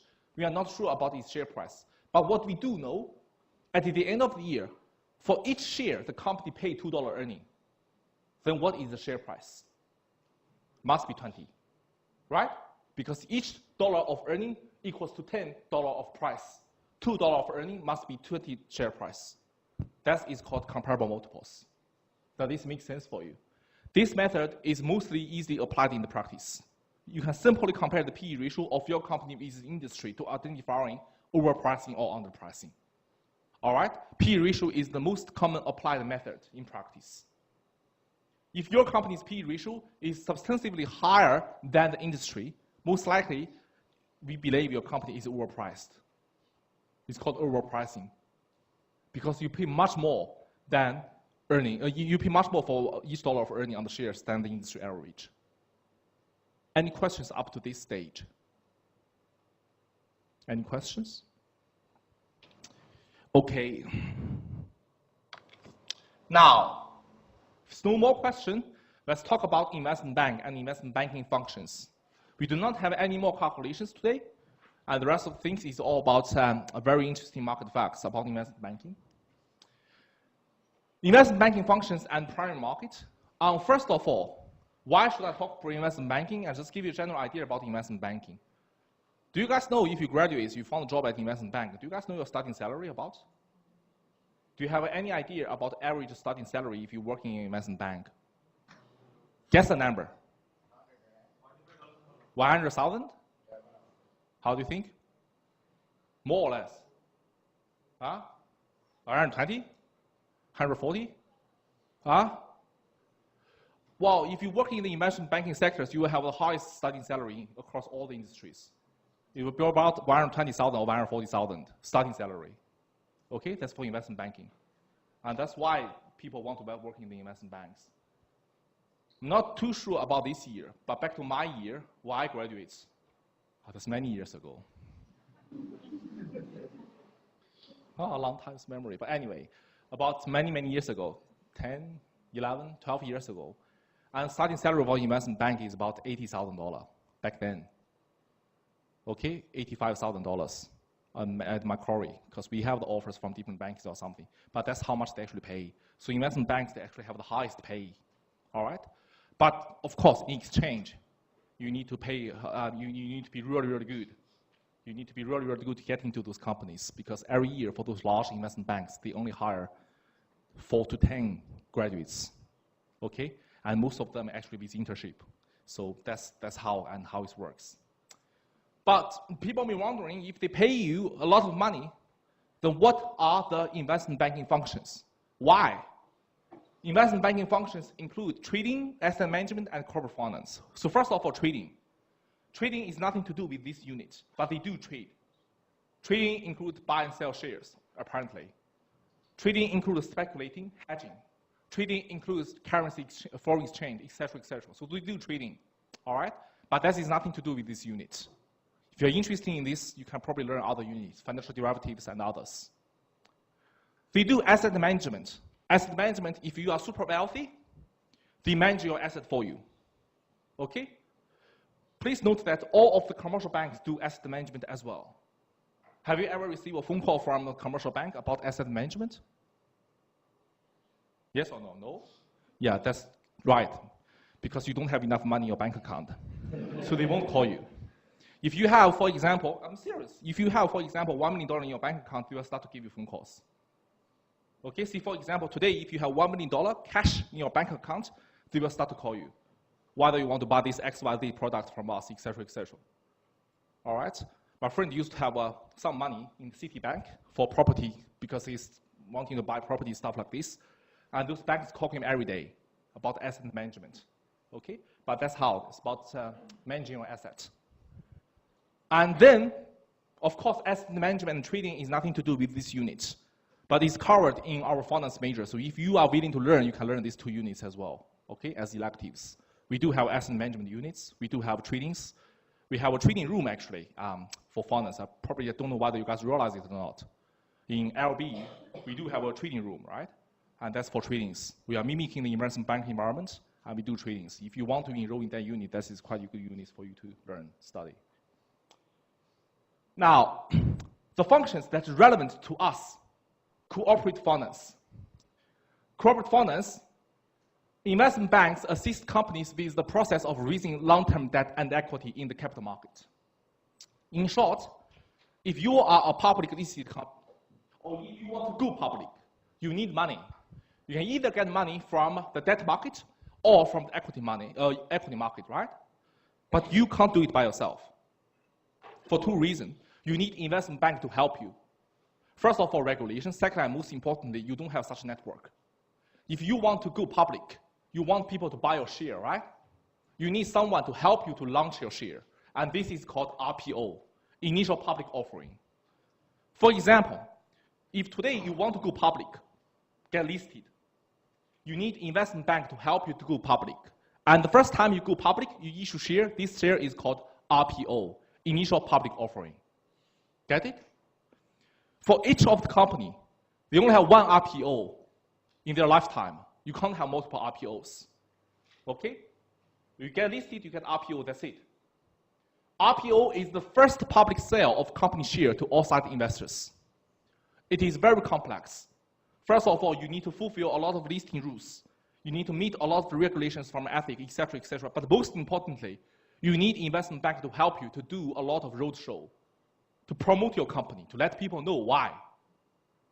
Okay, not all of the companies like Medibank, like Facebook, like Google, everyone knows, right? Not all of the companies like this. If you are a company from, say, for example, healthcare industry, people probably never heard about your name. You want to go public, you need people to do roadshow, to market your company. That's why you need investment bank. You can't do it by yourself. You just don't have such network, right? Because investment banks, they have connections. And they have banking informations. They know who are the super wealthy investors. They know investors' preference. They are like financial intermediaries. You want to go public, they set up the roadshow for you, and they promote your products. Does this make sense for you? And that is called initial public offering. Some students used to ask me, "Hey, Robert, if the company RPO is the first public sale, what about later on if they don't have enough money? Are they able to issue share again?" Yes and no. Yes means they can. It's called seasonal equity offering. Okay? Seasonal equity offering means an equity issued by a company that already has ordinary share outstanding. So if you don't have enough money later on, you can still issue share. An investment bank will help you to do this. This is called seasonal equity offering. But why I said yes and no? No, because seasonal equity offering is a very bad signal to the market. Okay? Normally, not too many companies are willing to do this. It delivers a bad signal to the market which means you do not have enough money. You need capital. Okay, but I will discuss more about seasonal equity offering. But that's investment banking functions about equity side. Now, what is the process of initial banking functions, investment banking functions? and the primary market. So basically what happened is, if you want to go public, first of all, you talk and choose an investment bank. You can talk to several investment banks, and then you negotiate with the investment bank.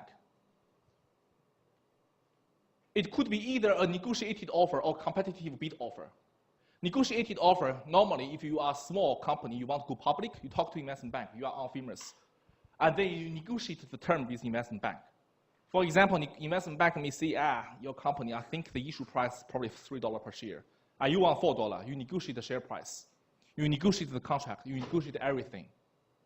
Okay? You are in the disadvantaged position. Investment bank, they are in the dominant position because you want them to help you, get it? But on the other hand, if you are Facebook, that is a completely different story. Investment banks, they will do competitive bid offering because everyone wants to help you to go public. I will explain to you guys why. Because once they help you to go public, they can buy or they can hold a large amount of shares from your company. All right, they can make a huge amount of return in the first few days. But if this is the case, you are Facebook, what you can do, I have investment bank A, B, C, D in front of me, and they do the bid offering.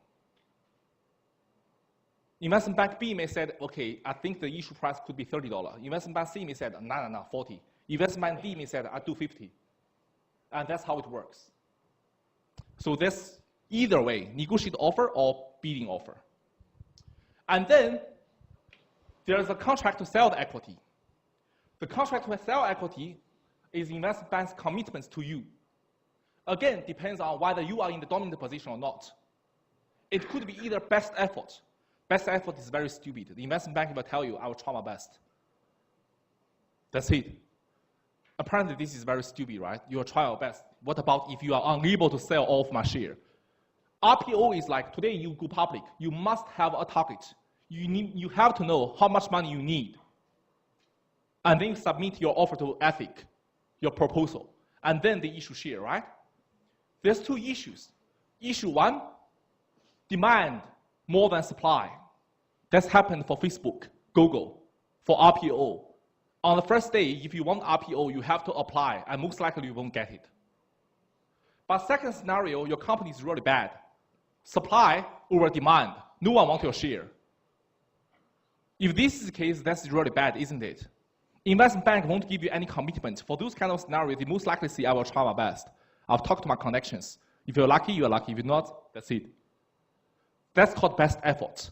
The bank promises its best effort to sell the company's security.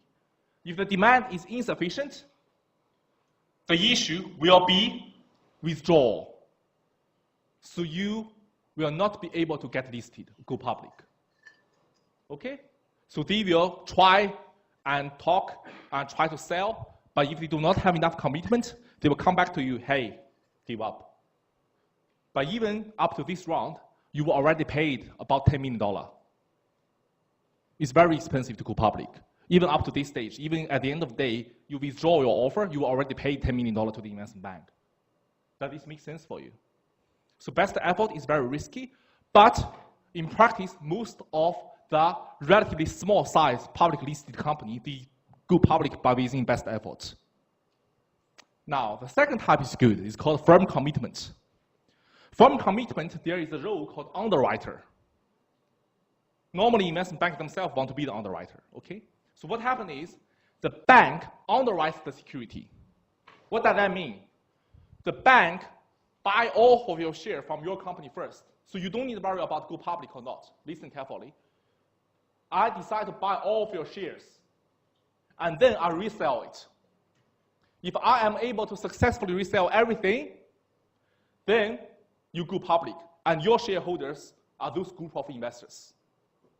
If I am not able to successfully sell everything, you still go public. Your shareholder will be investors and me.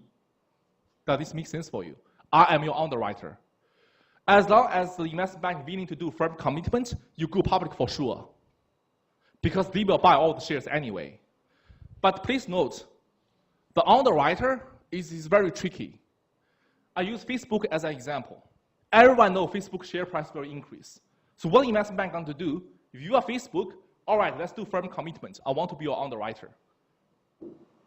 So part of the share we sell to the public. Part of the share, I will buy it. I will resell it. So at the first day, in fact, investment bank, they hold 30% or even 40% of Facebook share, and then they resell it to the market. And the first day share price be increased by a large magnitude, and they benefit a lot from this by selling shares. Does this make sense for you? So that's how it works. So underwriter, they actually purchase share from the company and then resell it.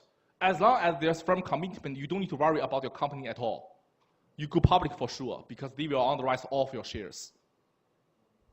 Does this make sense for you, for those kind of activities? Up to this stage, any questions? To date, for those very good companies and well-known companies, it is nearly impossible for you to get IPO shares. It's nearly impossible. And for some of the students who have background from India or China, you probably knew that in emerging markets, all of the companies is nearly impossible to get IPO. Because IPO share price increased by large magnitude in the next few days. Everyone knew that. Okay, not Australian. Australia is more like an emerging market. But in Asia countries, like, it's nearly impossible for you to get IPO. The probability for getting IPO in Chinese stock exchange is like less than 1%. See, for example, 100 people apply for the share, only one of them will be able to get it. That's the probability. It is very hard, okay? But Australia is relatively easier, okay? Because about 11 years ago, I'm so naive. I think it's very hard to get IPO across different countries. And then in Australia, I decided to apply IPO, and I decided to use my scholarship on a very stupid company. I still remember the company's name. It's Cosmaya. So I applied a Cosmaya share IPO on 2007. $4.50 per share. And I bought a lot of shares. And since I bought the share price never increased. And it's keep decreasing for 2 years. And the share price dropped to $3 something. And at the end of the day, I make a decision, I sell the share. And luckily, I sold the share, because now the share price is about $1 something. This company is unbelievable. You know? And since then, I stopped shopping at Cosmaya. But that's just give you an example about IPO. It could be good, it could be bad, all right? A few years ago, I applied Medibank as well. I get Medibank. Medibank is okay, it's better than I expected. But Cosmaya is still a nightmare for me. But anyway, that's the classical story to let you know. Now, why IPO is so attractive?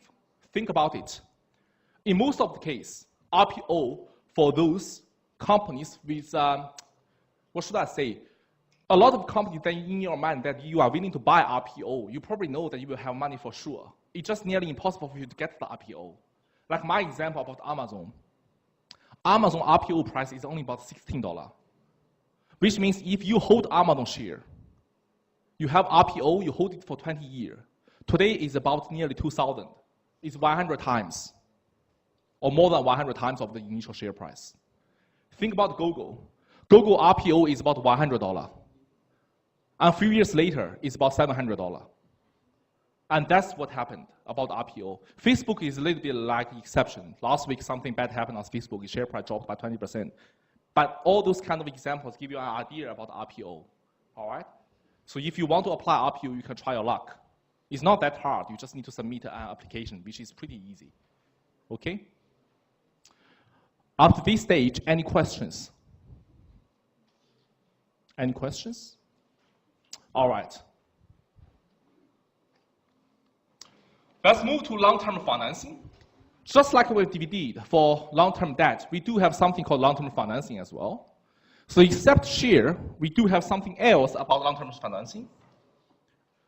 Generally speaking, for long-term financing, if you are the CEO of the company, or if you are in the finance team, the first question the company will normally ask you is that if you want long-term financing, you have to let me know how much capital to raise. It's similarly like you go public. You have to have a destination. You have to know. If you want to go public, okay, but first of all, how much capital do you want to raise? If you are Facebook, you may tell in the investment bank, I need $100 billion. Okay, reasonable. If you are Google, you may tell in the investment banking, I need $200 billion. Okay, reasonable. But if you are nobody, you told them, I need $300 billion. No. So you have to know, and reasonable how much capital to raise. Second, how much of this is to be raised externally. If you are Facebook, you're probably able to get money from angel investors, from others, from banks, from et cetera, et cetera. You may not need a lot of money from external investors, shareholders. So you have to know how much do you need from them. Third, should the external fund be raised via capital market or via financial intermediaries? So if you need money from investors, from the market, you have two choices. Choice one, go public, issue shares. Choice two, what about if I borrow money from the bank? It's much easier, privacy, right? I talk to the bank, it is much easier. For example, Truston. Truston, you all know they have the expansion now, right? But Truston have this expansion, they have the money from the bank. They don't need their investor or shareholder to give them money. Okay, they just get the money from the bank. Much easier. What proportion of external funding should be ordinary share, preferred share, or long-term debt? For example, you need $100 billion about your company. How much money should you borrow from the bank?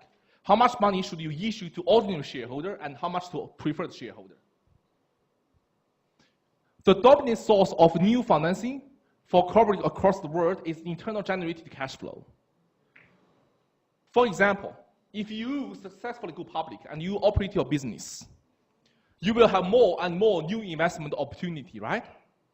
We have more and more new investment opportunity. You need money to finance this new investment opportunity, right? In practice, the dominant source of new financing is actually generated or coming from your cash flow, generated from your operation. Does this make sense for you? For example, today, if Apple have a new investment opportunity, instead of borrow money or issue more shares, they are just using their cash flows generated from iPhone 10 or iPhone 8. Get it? By using the generated cash flow, reinvesting into a new investment opportunity, that's a successful business. Does this make sense for you? For example, today, Google have a new investment opportunity. They just use money generated from Google search engine and invest into this investment opportunity. Instead of borrow money, instead of issue more shares, we prefer to use the internally generated cash flow because investors have a perception. Their perception is a good company is always able to generate enough cash to finance their new investment opportunity. And that's the signal of a good company. Makes sense, right? And that's why it is preferred by the company as well. Internal financing, cash flow from operation minus cash dividends. Generally speaking, company generate a lot of cash a year, and if they are able to generate a lot of cash, they have a choice whether to pay out all of the cash as dividends or retain them for reinvestment. If you decide to retain them for reinvestment, that is the internally generated cash flow for reinvestment. And that's the questions people normally need to ask themselves about long-term financing. Now, what about the market fact for RPO? To give you a general idea. The market fact for RPO, US RPO market was larger than the rest of the world combined. Okay? Especially NASDAQ. All right? The top 4 listed companies on NASDAQ, Apple, Facebook, Amazon, and Google. Okay, their total market cap are unbelievable. It's all close to 1,000 billion, 1 trillion, a lot of money. Okay? Yeah, 1,000 billion. 1,000 billion. Yes. Okay, so Facebook, Amazon, Apple, and Google. So the RPO market was larger than the rest of the world. RPO accounts for, on average, 30 to 45% of the new equity raised each year. So each year, the new capital raised in the financial market, RPO accounts for 30 to 45% of them. And that's pretty traditional because people want to go public and they issue RPO. But nowadays, I have to be honest with you guys. In your generation, things might be different. In my generation, yes. In our parents' generation, yes. But in your generation, things might be different. Because nowadays, we have the blockchain stuff. We have RCU. So in future, we may have a completely different business model. Instead of generating money by issue shares via RPO, there is a possibility we have blockchain equity. Okay, that's something new, but you don't need to worry about this in this unit. We still are under developing about the new course content in probably next 5 to 10 years. But the whole society is central on this topic. But in my mind, this could be a trend, okay? NYSE, New York Stock Exchange, NASDAQ, they compete for IPOs. Very funny. NYSE and NASDAQ, they are two different stock exchanges. They are not the same. Okay? When people talk about New York stock exchange in America, we have many stock exchanges in the US. Okay? But of course, the leading two are NASDAQ and New York Stock Exchange, NYSE and NASDAQ. But we also have Dow Jones and Chicago Board. But they exchange different stuff. Dow Jones is more like traditional large corporations, industry business, like Coca-Cola, Ford, those kind of large companies. Okay? Chicago is more like options, derivatives. And NYSE and NASDAQ, they're competing for IPO. All right? For example, Facebook, Amazon, they all go to NASDAQ. For example, Alibaba or something, they go to New York Stock Exchange. They're competing with each other. They're competitor. IPO market is highly cyclical. Biggest IPO boom ever is in 1990s. So it's highly cyclical. In one particular year, there might be a lot of companies go public. In one particular year, there's no one go public. Market of the industry, okay. The IPO market is very, very active in the following industry: energy, biotechnology, communication, and more recently, social networking. So those IPO markets are very popular. It's not like a trend. Back to 20 years ago, people are very interested in, for example, communication. For example, technology, biotechnology. But nowadays, social networking. Okay, it's a trend about IPO. And finally, institutional investors, most important IPO investors. So generally speaking, as I told you guys, IPO, first of all, probability is very low for you to get IPO of a very good company. Secondly, because we don't have enough money. Majority of IPO share is actually held by institutional investors because they have a lot of money. So the probability for them to get IPO is pretty high as well. Does this make sense for you? Up to this stage, any questions about IPO? Okay, good. Now, something about IPO underpricing, something that I would like to share with you. Why IPO is so attractive? What can you apply in practice about IPO? Generally speaking, short-term return is surprisingly high. For IPO, its short-term return is surprisingly high, but not long-term. IPO underpricing means initial return is positive. What happened is, by doing the research, people realized that there is a significant IPO underpricing event happening in the market. That is, the first day return of IPO is always positive. Then people may arguing, is it because of the share price is underpriced? For example, issue price is $30. At the end of the day, it might be already increased to $100. The first day return could be 70% or 100% or 300%, one day. If this is the case, people may arguing, is it because of IPO underpricing? So this is called IPO underpricing phenomenon. But in fact, there's many, many different explanations. It could be investment sentiment, etc., etc. But just let you know, that is IPO underpricing phenomenon. On average, the initial return in US is 15.3% for 1960 to 1992, and 16.4% for this period. China is about 200%. I'm talking about one-day return.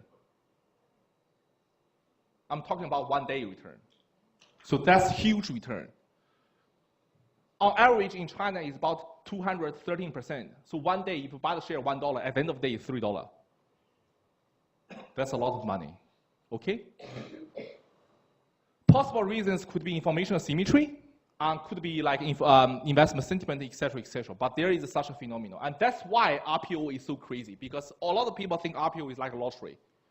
As long as you get IPO, even US and the Australian, those kind of mature markets, in one day, you may have 16% of the return. That's pretty good, isn't it? But in emerging markets, like in China or India or Singapore, or not Singapore, or Hong Kong, the first day return could be huge. Okay? Up to this stage, any questions? Okay. Now, in contrast to the first day return, as you can expect it, what about long term? Your first day is crazy. right? And intuitively, you can think about the long term. Generally speaking, there is a negative long-term return. The long-term return in Australia is unbelievably low. It's about negative 51% in long term, long run. But that's old data. But still, in China, it's still kind of crazy. Those are in emerging markets. And in South Korea, it's about 43%, et cetera, et cetera. So there's or inconclusive evidence about long-term return. But generally speaking, short-term is pretty conclusive. It's always increase. It's just the magnitudes. Long-term, for emerging markets, is probably negative. But for emerging market, it could still be positive. And now we have one slide about advantage and disadvantage of RPO, and you can think about it. You can read it about advantage and disadvantage as well. But in short, my opinion, for RPO, it helps the company to raising capital, that's for sure, because it's an approach to raise large amount of capital. Publicly traded shares served as currency for acquisition, because RPO is publicly traded share. Once you go public, you're now in a position for acquisition. Please note that if you're being acquired by another company, that might not be a bad news. That could be a good news. Okay? That could be a good news because they may pay you a huge amount of money way above your share price. For example, I'll give you guys a classical example, 2 examples. One is YouTube. Well, they don't really go public, but if it's acquired by another company, they may pay you a huge amount of money way above your market valuation. Another example still could be Cosmire. Back to 10 years ago, they're being bought by West Pharma. And 10 years ago, their share price is very, very terrible, but West Pharma still willing to pay a reasonable share price to buy it. So acquisition is not a bad signal. And those are the advantages about the RPO.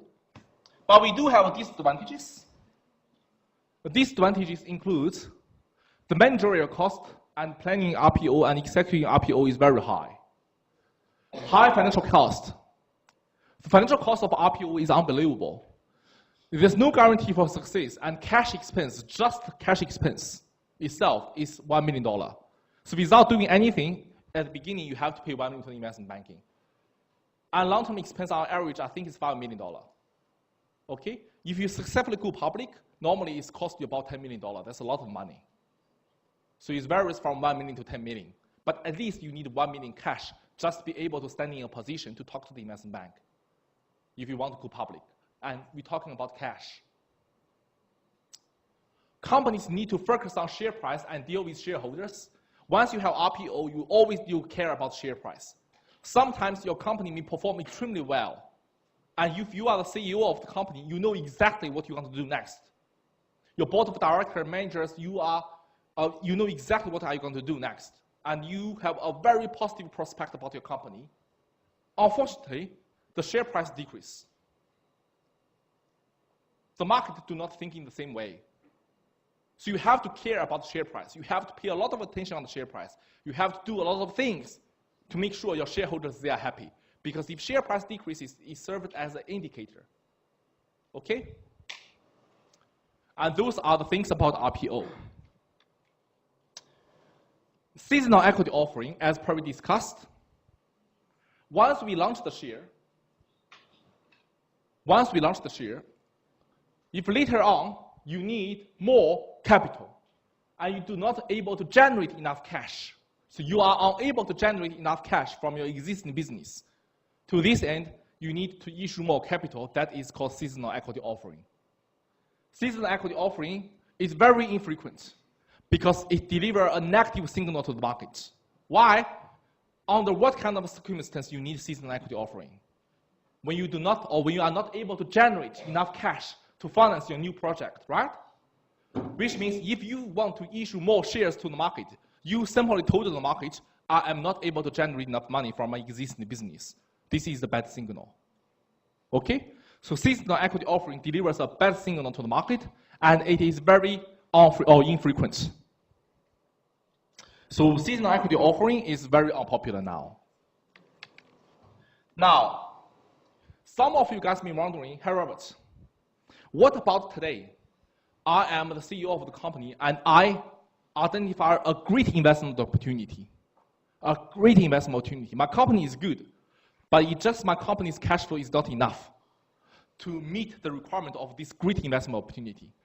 So in this case, on one hand, this investment opportunity is great. On the other hand, this company is a good company. But you need more capital, am I right? What should you do? Should you do seasonal equity offering? Probably not, because seasonal equity offering give market a bad signal, am I right? But you do need money. Then what should you do? There is something called rights offering. Rights offering is like you inform your existing shareholder about this great opportunity, about this new investment opportunity, and asking whether your existing shareholder willing to buy more shares on pro rata basis. So your existing shareholder, we have the rights and first claim over anything of value disputed by the corporate. And that's rights offering. Okay? So your existing shareholder, they have the opportunities to buy more shares. If all of the existing shareholders buy the share based on proportion, theoretically, all of the shareholders will remain the same proportion of the company's share. Am I right? Because rights offering, for example, 1-to-1 rights means for each share, you are able to buy additional share. That's 1-to-1 rights. Which means if all of the investors are willing to buy more shares, all or everyone will double their share, right? The amount of the shares. So the proportion of the share remain the same. But of course, some of the shareholders, they just don't have enough money or they just want to give up the rights. So there is a possibility that there's new shareholders to buy these rights. But that's how they're raising money. This can be through right offering. Up to this stage, any questions? Any questions? If no, the last one, private placement.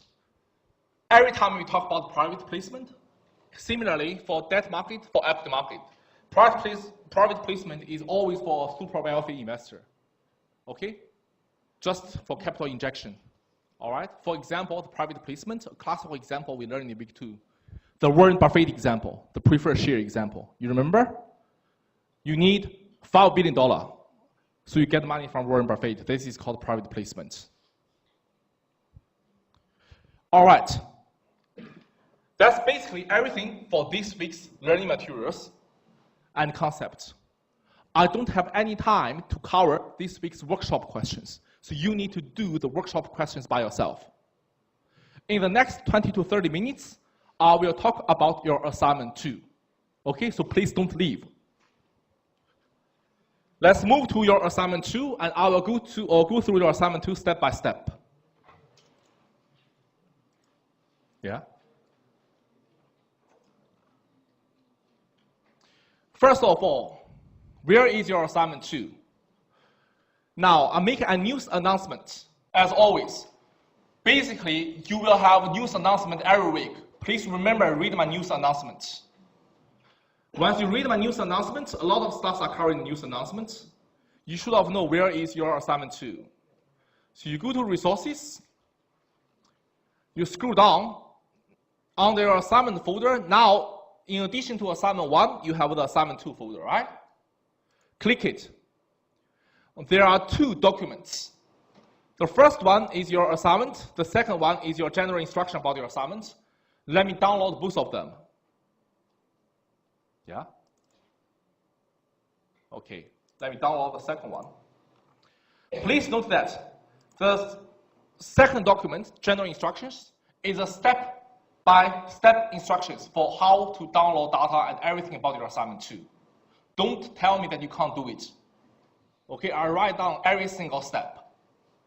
All right? A lot of things, as you can see, I write down every single step of most of the stuff, okay? So let's see what should we do and how. Let's talk about your assignment first. What should I do? Can you see it? Are you able to see it from the back? Can you see it? Okay. All right, assignment 2. Due date, 3rd of September, 2018, 5 p.m. Now, you submit your assignment online. Will be an assignment box. I haven't opened the assignment box yet because I realized when I open the assignment box early, there's always students randomly submitting an assignment in there. Okay, so I decide to open it later. So I haven't opened the assignment box yet. I will let you know when, and I will let you know how. First few pages, learning outcomes, etc., etc. 30%. 30% means what? 30% means if you do not submit your second assignment, you don't need to attend the final exam. Okay? You have to do your second assignment. 30%. If you don't do your second assignment, what are you going to do? Am I right? You need to get high distinction in your final examination. For a student didn't even willing to do the second assignment, do you believe he can get high distinction? That's my philosophy. Do your assignment. Do your assignment, okay? All right. General instructions. First of all, extension. I get used to about extension. So being many years of teaching, so extension is okay for me. All right. First of all, if you want an extension, a request of a time extension must be submitted to me at least 2 days before the assignment due date. Don't do it an hour before the assignment due date. Robert, I'm feeling unwell. I can't finish my assignment on time. Even if you are feeling well, you can't. You only have 1 hour, all right? At least 2 days before the assignment due date. You need a document. I need to have all those documents. At the end of the trimesters, I need to submit to my senior. So unfortunately, you have to provide me with a kind of documents, a proof. It's not like I don't trust you, I trust everyone. But you have to give me something I need to present to my senior to make sure my senior trusts me. Okay? So that's why we need evidence. If you told me that you are feeling unwell, we need a medical certificate. Please remember, I call the medical certificate number. Okay, so if you give me a medical certificate, I will give them a phone call. I will give each of them a phone call, all right, to discuss about your scenario. Okay, so before you make the medical certificate, be careful, because I'm really going to give them a phone call, all right?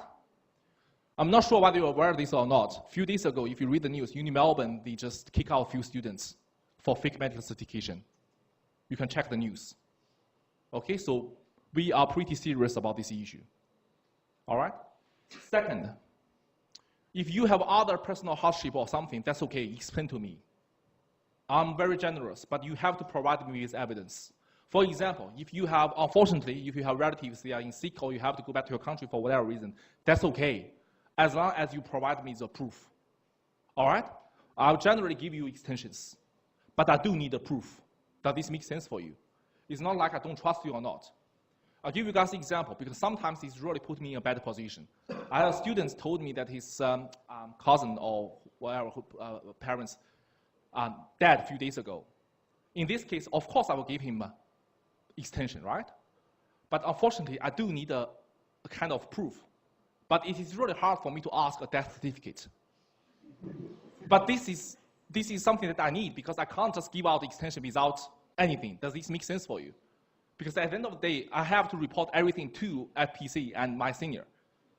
So just let you know my position. I'm in a very difficult position as well. Sometimes it's not like I'm a bad person. I'm not a bad person.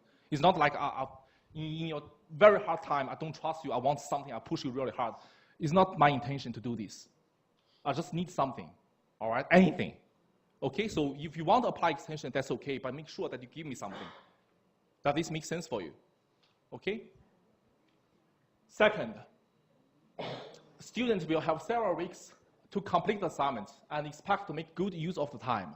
So don't leave everything to the last minutes. Now, in terms of late submission, if you are late, every day, 5% of the mark will be deducted. Please note that 5% on total marks. Okay? 5% on total marks. Each day it will be deducted.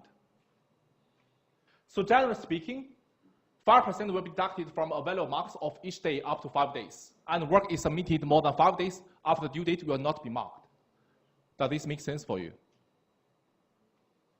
Does this make sense for you? If you submit your work more than 5 days, I'm not going to mark it, unless you have an extension.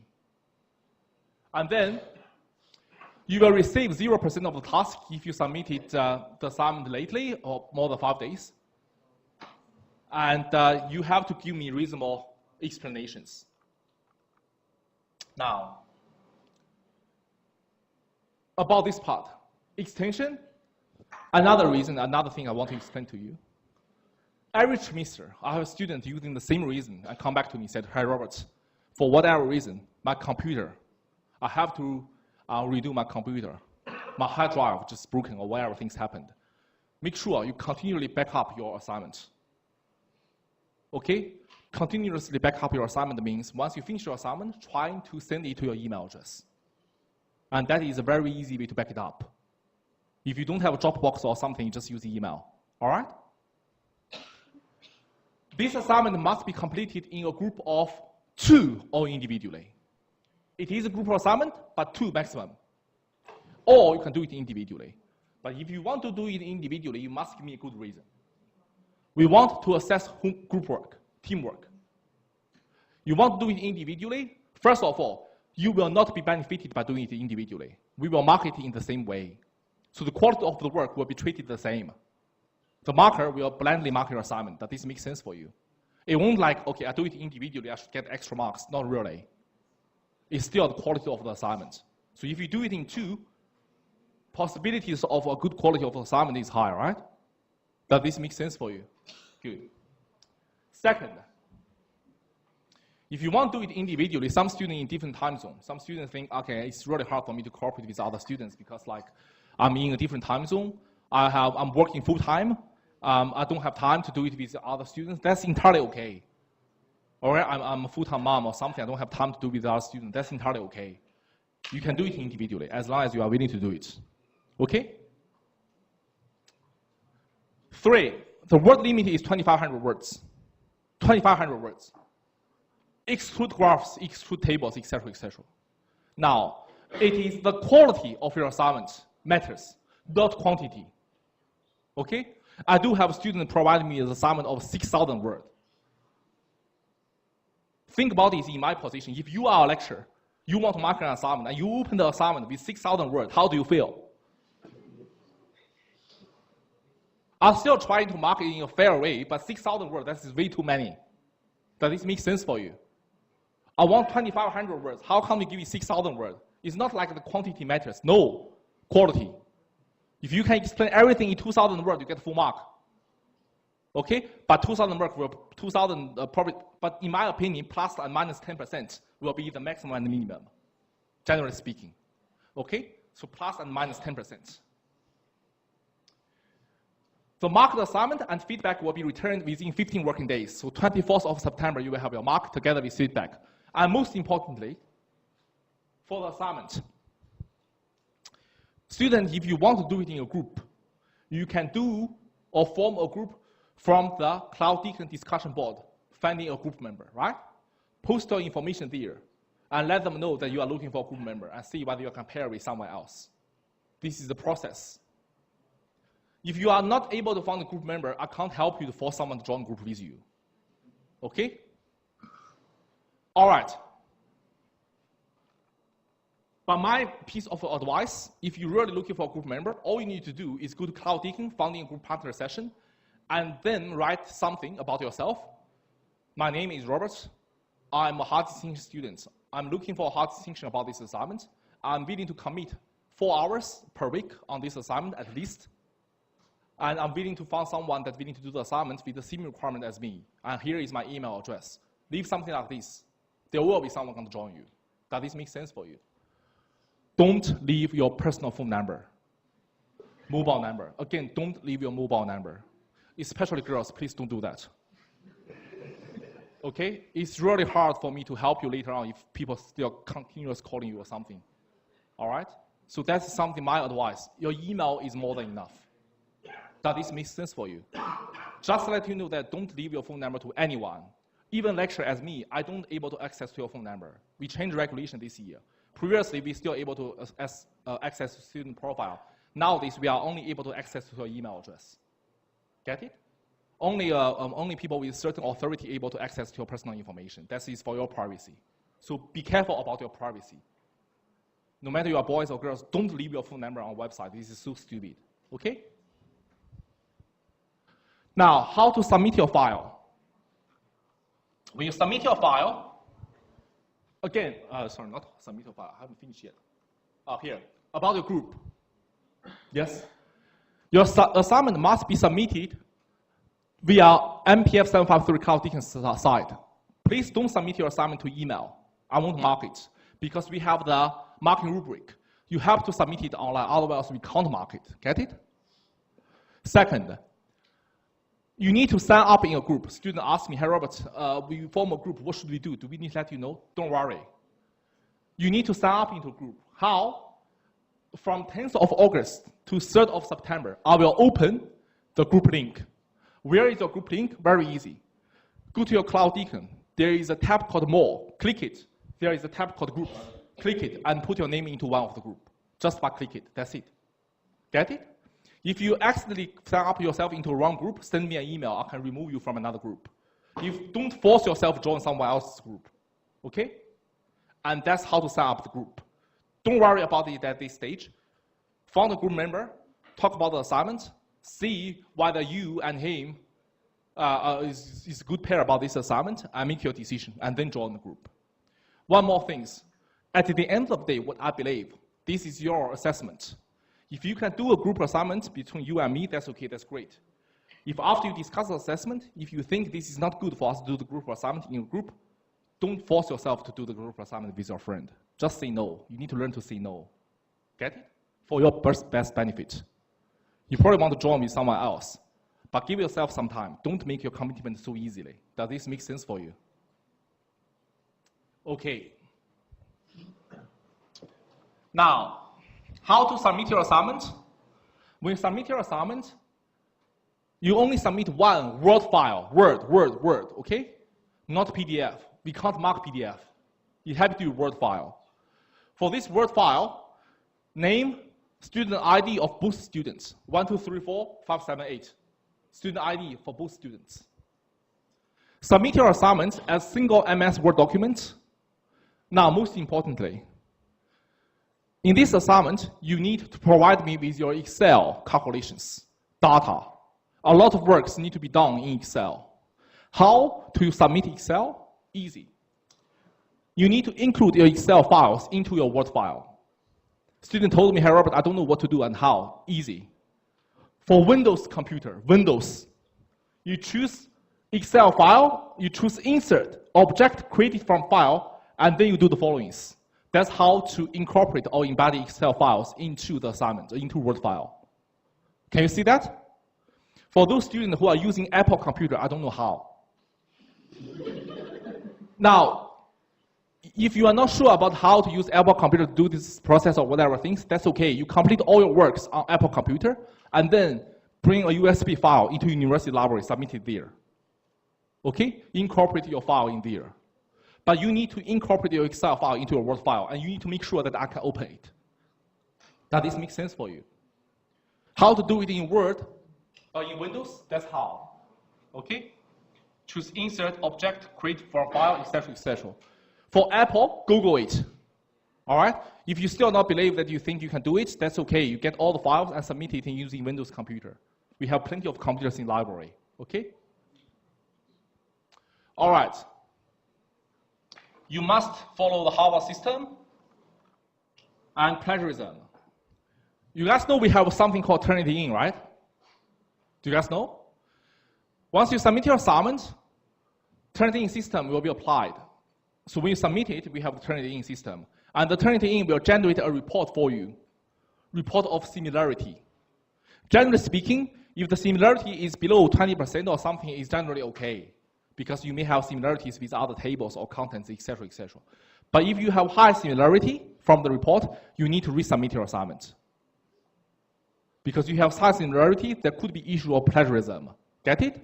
So check it by Turnitin. You can submit your assignment as many times as you want before the due date. Your new submission will eliminate or delete the previous submissions. Get it? But I haven't opened the submission box yet. I will open it together with the group link, but I will talk about more later about this. And that's basically everything before the assignment. That's basically everything about the instructions. Up to this stage, any questions? Any questions? Good. Now, your assignment. As you can see, your assignment is about this week's topic, dividend discount model, right?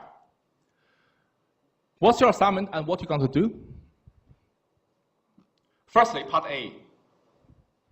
Part A is asking you to choose 3 Australian listed companies that have been in business for at least the last 10 years. Access Morningstar database to get the financial data about this company's data. Now, I will teach you how to download data shortly. But step 1, what are you going to do? You need to choose 3 companies that you are interested in. For example, you are interested in Woolworths, Coles. You are interested in NAB, CBA, ANZ. You are interested in Medicare, Medibank. Okay, all those kind of, you are interested in Rio Tinto, BHP. Choose 3 companies, but must from different industries. Okay, don't choose company from same industry. If you choose one bank and choose one from another industry, get it? 3 companies. And then you need these companies in business for at least 10 years. There is a reason, because we need to get the dividends. Second, for the selected company, the idea about this question is want you to apply the dividend discount model to work out the share price. That's the general idea. For this general idea, first of all, as per we discussed in class, I told you guys something about growth rate, right? If you want to apply dividend discount model, you need growth rate. Do you agree? If you need growth rate, the growth rate coming from what? Could be retention rate and historical data. In this assignment, I stress you to use historical data. That's why I asked you to download 10-year data. If it's historical data, you may want a company that with past 10 years dividends payments. Does this make sense for you? Questions? 10 years dividends payments. Now, if these companies with 10 years dividends payments, you may realize that companies do not pay dividends annually. Some of them, they have interim dividends, or majority of them have interim dividends. They pay dividends twice a year, interim dividends and final dividends. Think about it. If you want an annual growth rate, first of all, you need to annualize the dividends, isn't it? You need to compound your interim dividends till the end of the year, and then get your annual dividends. Do you agree? For example, from year 0 to year 1, you have 1 interim dividends, 1 final dividends. To get final dividends at the end of the year, total dividends, you need to compound the interim dividends. That will be your annual dividends. Am I right? Similarly, you compound second year's dividends for total dividends for year 2, etc., etc., etc. Do you agree? Quick. Am I right? Good. Now, the second part is about what should you do about interim dividends and how to analyze it. Don't ask me questions. Ask me reasonable questions. Let me say it. This assignment is your assignment, not my assignment. I know how to do this assignment. Think about how to do the assignment. Now, in this assignment, everything you can make assumptions, as long as you state your assumption and your assumption is reasonable. As long as you have a reference and your assumption is reasonable, you can always make an assumption. For example, in this approach, we are doing annualization of interim dividends. But some students may realize, from an accounting perspective, accountant, financial report, company work out total dividends across the year. They simply sum it up. They do not consider the time value of money. They ignore the 6 months time value of money. You can use this method as well if you want, but you provide me these references. For example, this is the AXX accounting method. I want to use this method. That is all okay, but you need to justify your choice, justify your approach. Get it? Step 3. After determining dollar dividends received by share for each of the past 10 years, compute and justify a growth rate using computer growth rate to work out next year's dividends. Ideally, what happened? I have the annualized dividends for year 0, year 1, year 2, year 3, year 4, year 5, for all past 10 years. Ideally, I am able to work out a growth rate based on these 10 years data, isn't it? Do you agree? And these 10 years data can be geometric average or arithmetic average. You will then have a growth rate. Do you agree? Once you have a growth rate represented for the company's dividend growth rate, and you have your last dividends, which is dividend recently paid. Do you agree? And annualize it. Are you able to work out D1? D1 is equal to D0 times 1 plus G. G, historical growth rate. D0, your last annualized dividends. Are you able to work out 1? Yes or no? You work out D1. Do you agree? Am I right? Good. Now, you then go to what? You go to yahoo.com. You found your share price today. You then what? Share price equal to D1 divided by R minus G, right? G is growth rate. D1 is your next dividends. Growth rate is historical growth rate. Am I right? D1 is your next dividends. Am I right? Share price, you get it from yahoo.com. Am I right? The question is asked you to calculate R. Cost of equity, the discount rate, interest rate. Am I clear? That's all I can help you. If you forgot what I'm talking about, watch my video again. Okay? This will be recorded. That's all I can tell you about this assignment. Now, last part is the theoretical part. Part E. Part E is a theoretical part. You need to do a literature review on how is the pros and cons about the current method and what are your suggestions. So part E itself, 1,300 words. And that's basically everything about your assignment 2. Any questions? Yes or no? I haven't finished, all right? Now, that's your assignment 2 documents. As you can see, we have another document. Step-by-step instruction about how to get data. We need financial data. We need past year dividends data, right? I have these step-by-step instructions to teach you how. So don't come back to me, tell me, Robert, I don't know how to do data. Okay, that is something I want you to learn. I want you to know how to get data in practice. Whether you're going to pursue this career or not, but you better know how to get data. How? First of all, you go to Deacon Library. Easy. You don't even need to type it. You just click it. Once you go to Deacon Library, can you see this A to Z database? You click the A to Z database. You click D. Once you click D, we want data analysis premium. It's all in your documents. You click data analysis premium. And then you will enter into this page. And that's database. Now, you want to select 3 companies, pre-selected. For example, in my research, I probably want to do NAB. I go NAB. If I go NAB, yeah, I search it. The first one is NAB. I click it, and that is NAB. But before you decide about this company, you better check its dividend history. Can you see the button here? Can you see it? Dividend history. Can you see it? All those steps are in my instruction document, okay? You click it.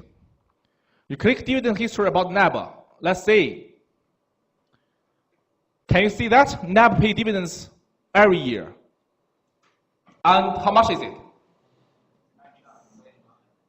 Interim and final, interim and final, interim and final. Am I right? Well, previous years, they have like 88, 78, 97 or something. Are you able to get 10 years dividend history of NAB? Yes, you can. And based on the dividends, are you able to work out the growth rate? Don't ask me, you need to work it out. Okay, figure out the approach, do your research. And there might be issue about date. If there's issue about dates, try to consolidate the dates based on your assumption. Just make assumptions, that's okay. Are you able to work it out? And once you work it out, you may have a growth rate of NAB, do the same things for another 2 company. And then,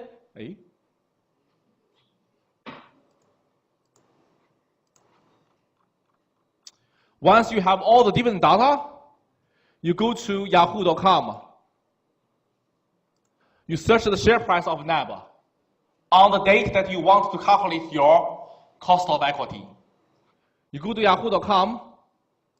You can go to all ordinary if you want. You can search NAB. And similarly, it's here.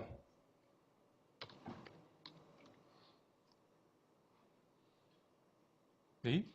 Where is NAB? But NAB.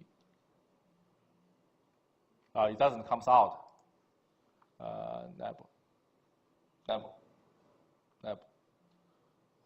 Okay, don't worry, it will come out. I didn't see it, but you will have the share price of NAB. Let me Google it.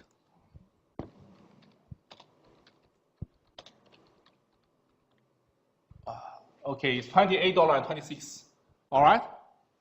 So that's basically everything that you need to know. And it's all in your instruction. Up to this stage, any questions? Huh? Any questions? All right, that's it for this week's seminar. Okay, I'll see you guys next week. If you have any questions, one more thing. If you have any questions about assignment 2, please make sure if you have any questions about assignment 2, ask it here on the assignment 2 folder, all right? I don't know why this Trimita student just asking questions all around. Okay, but if you have any questions about assignment 2, ask it here. Okay, and I'll see you guys next week.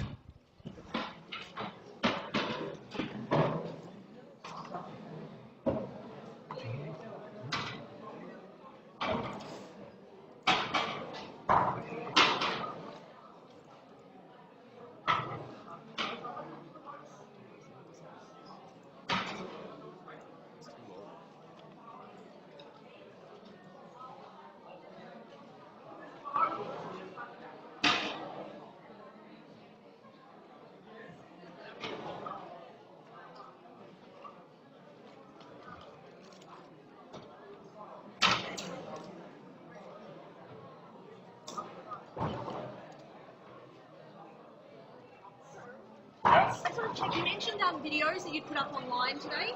What were they regarding? Is it summary video? I have summary video everything. Oh, okay. So do they have subtitles? Yes, I have summary video. No, there's no subtitles. No subtitles. So I'm just wondering if you could be able to access those. Wondering about Yeah. their summary.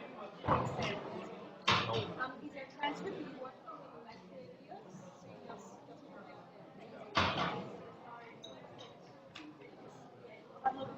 Yeah. But Ari, if you have any questions about the assignment 2, send me emails to ask me. Yeah. Just send me emails about any questions.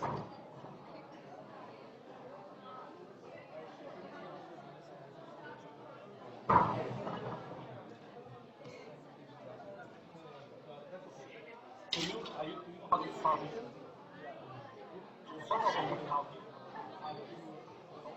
On week 1, I have the action and what to do for the process.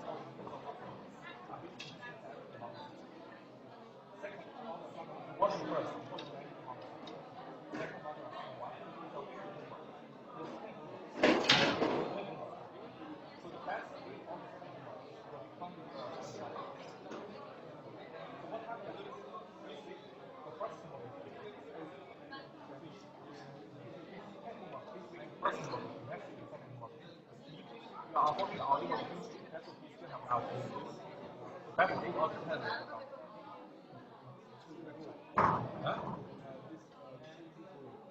Yes, ongoing.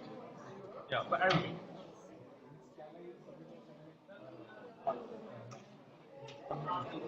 No, the first homework is not technical. So basically it's 10 weeks. For each week there's an homework. So the first homework is